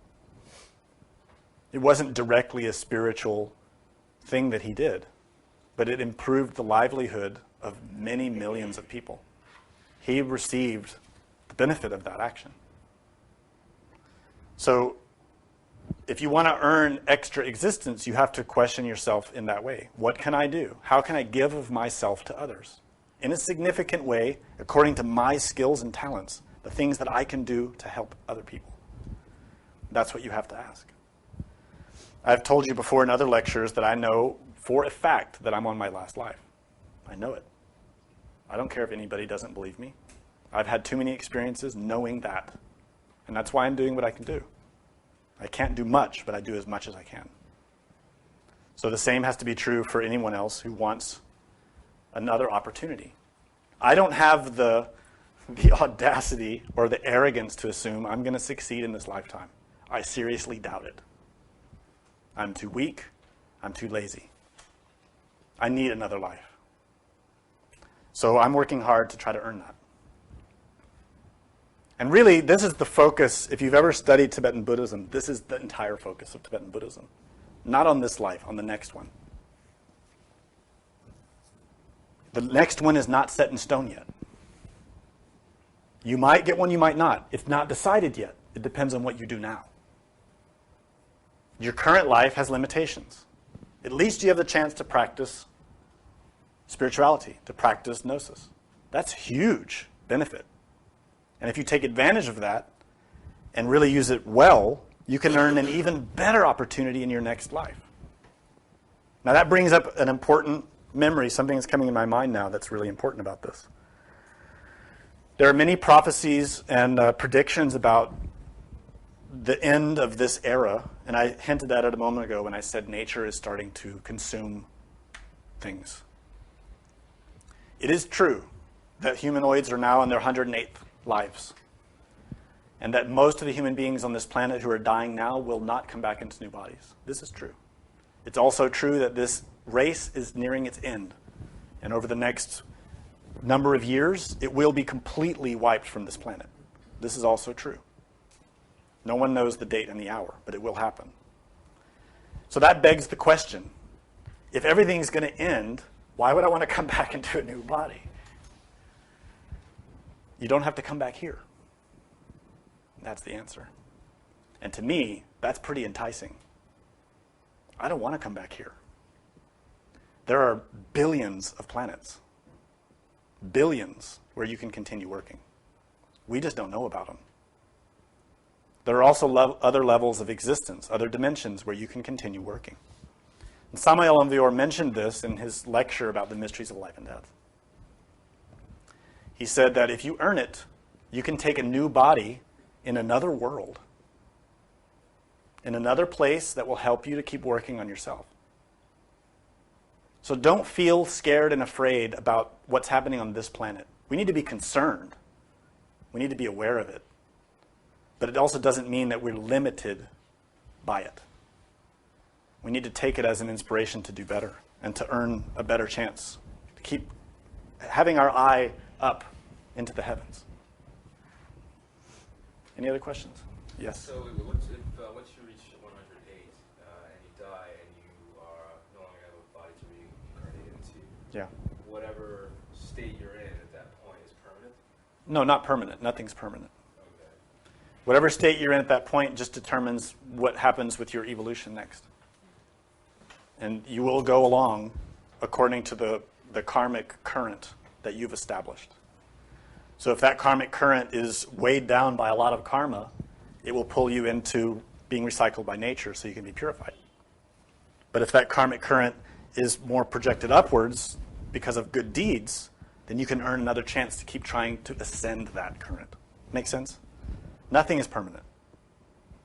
So if you get to the purification process, for example, would you incarnate into another body, or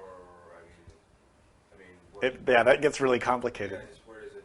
The process of being recycled by nature is very complicated and very painful because of how complicated and painful our mind is. Nature works in dimensions. So to try to explain this briefly, we know that the physical world is between the heavens and the hells. And everything physical has a psychological aspect because all the dimensions are interpenetrating. Right now we have these physical bodies, which are the sort of vessel or representative physically of the ego, right? And also of the consciousness.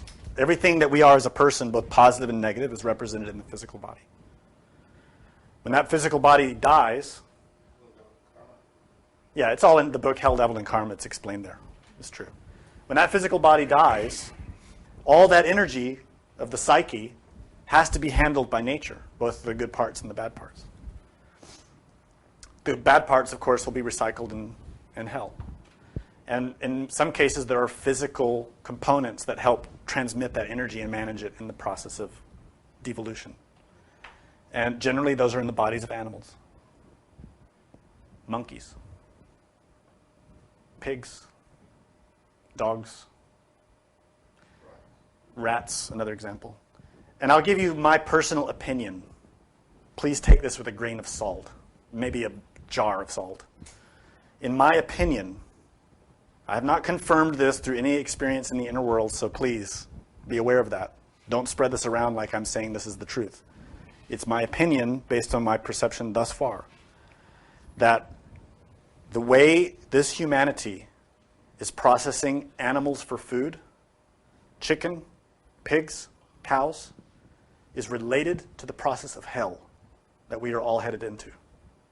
All of those bodies of the chickens and cows and pigs and all the animals that are being tortured, the way they're being tortured now, has some direct correlation to the karma of this humanity and how the consciousness is being processed through nature.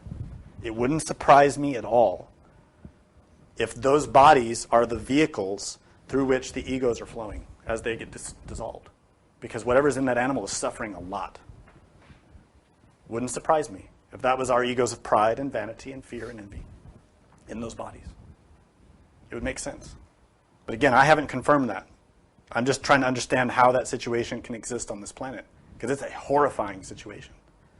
If you've ever seen inside of a meat plant or where they're raising these animals, it is utterly reprehensible. It should not be allowed. But it's happening, and it's been happening for decades, and it's getting worse. Why? There must be a reason in nature and in our karma for that to be happening. And to me, the two point at each other. The nature of our psyche, humanity's entering into hell, there might be a relation. Yes? What about the animals that they're grass-fed and the planet, like pretty and maybe? I guess they have less karma, the animals that suffer less. But the point is that everything in nature has a function. Nothing is accidental. Every animal, every body, every physical body is processing energy in some way. And we're seeing a lot of suffering on this planet, not just in humanoids, but amongst the animals. And there's a reason for that. So I'm just trying to put together 2 + 2, and to me, it's sort of, they seem to relate. Any other questions? Yes?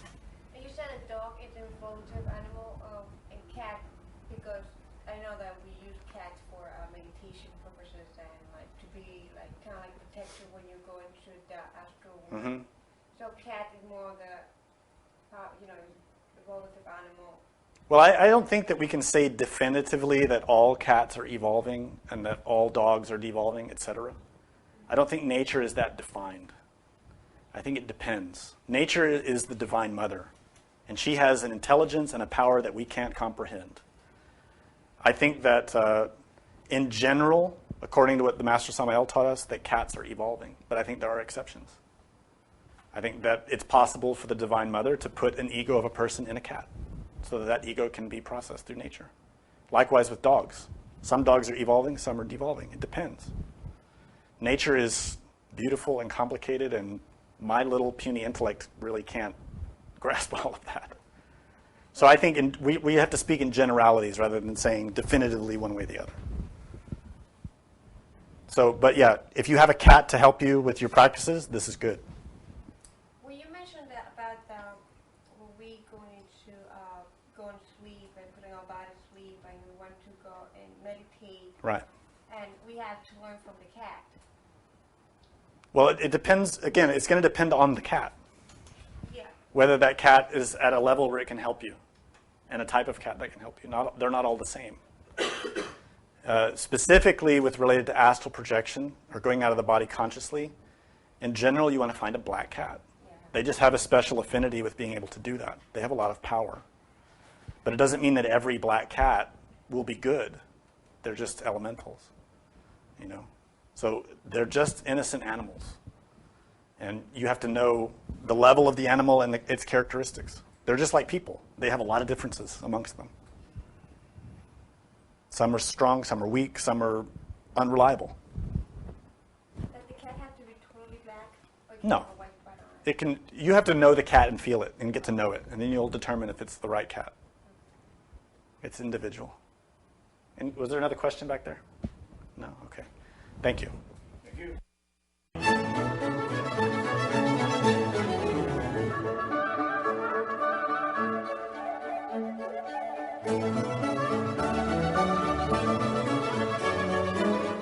To learn more about what you learned in this lecture, we invite you to explore the books published by Gloria Publishing, available from booksellers worldwide. You may also be interested in online courses or upcoming retreats, all of which you can learn about at gnosticteachings.org. All of this has been made possible by the financial support of listeners like you. Will you help others to benefit from this knowledge? Most spiritual schools recommend a donation of $10 to $20 per lecture. Every donation helps. Make a donation now at gnosticteachings.org. Thank you. May all beings be happy.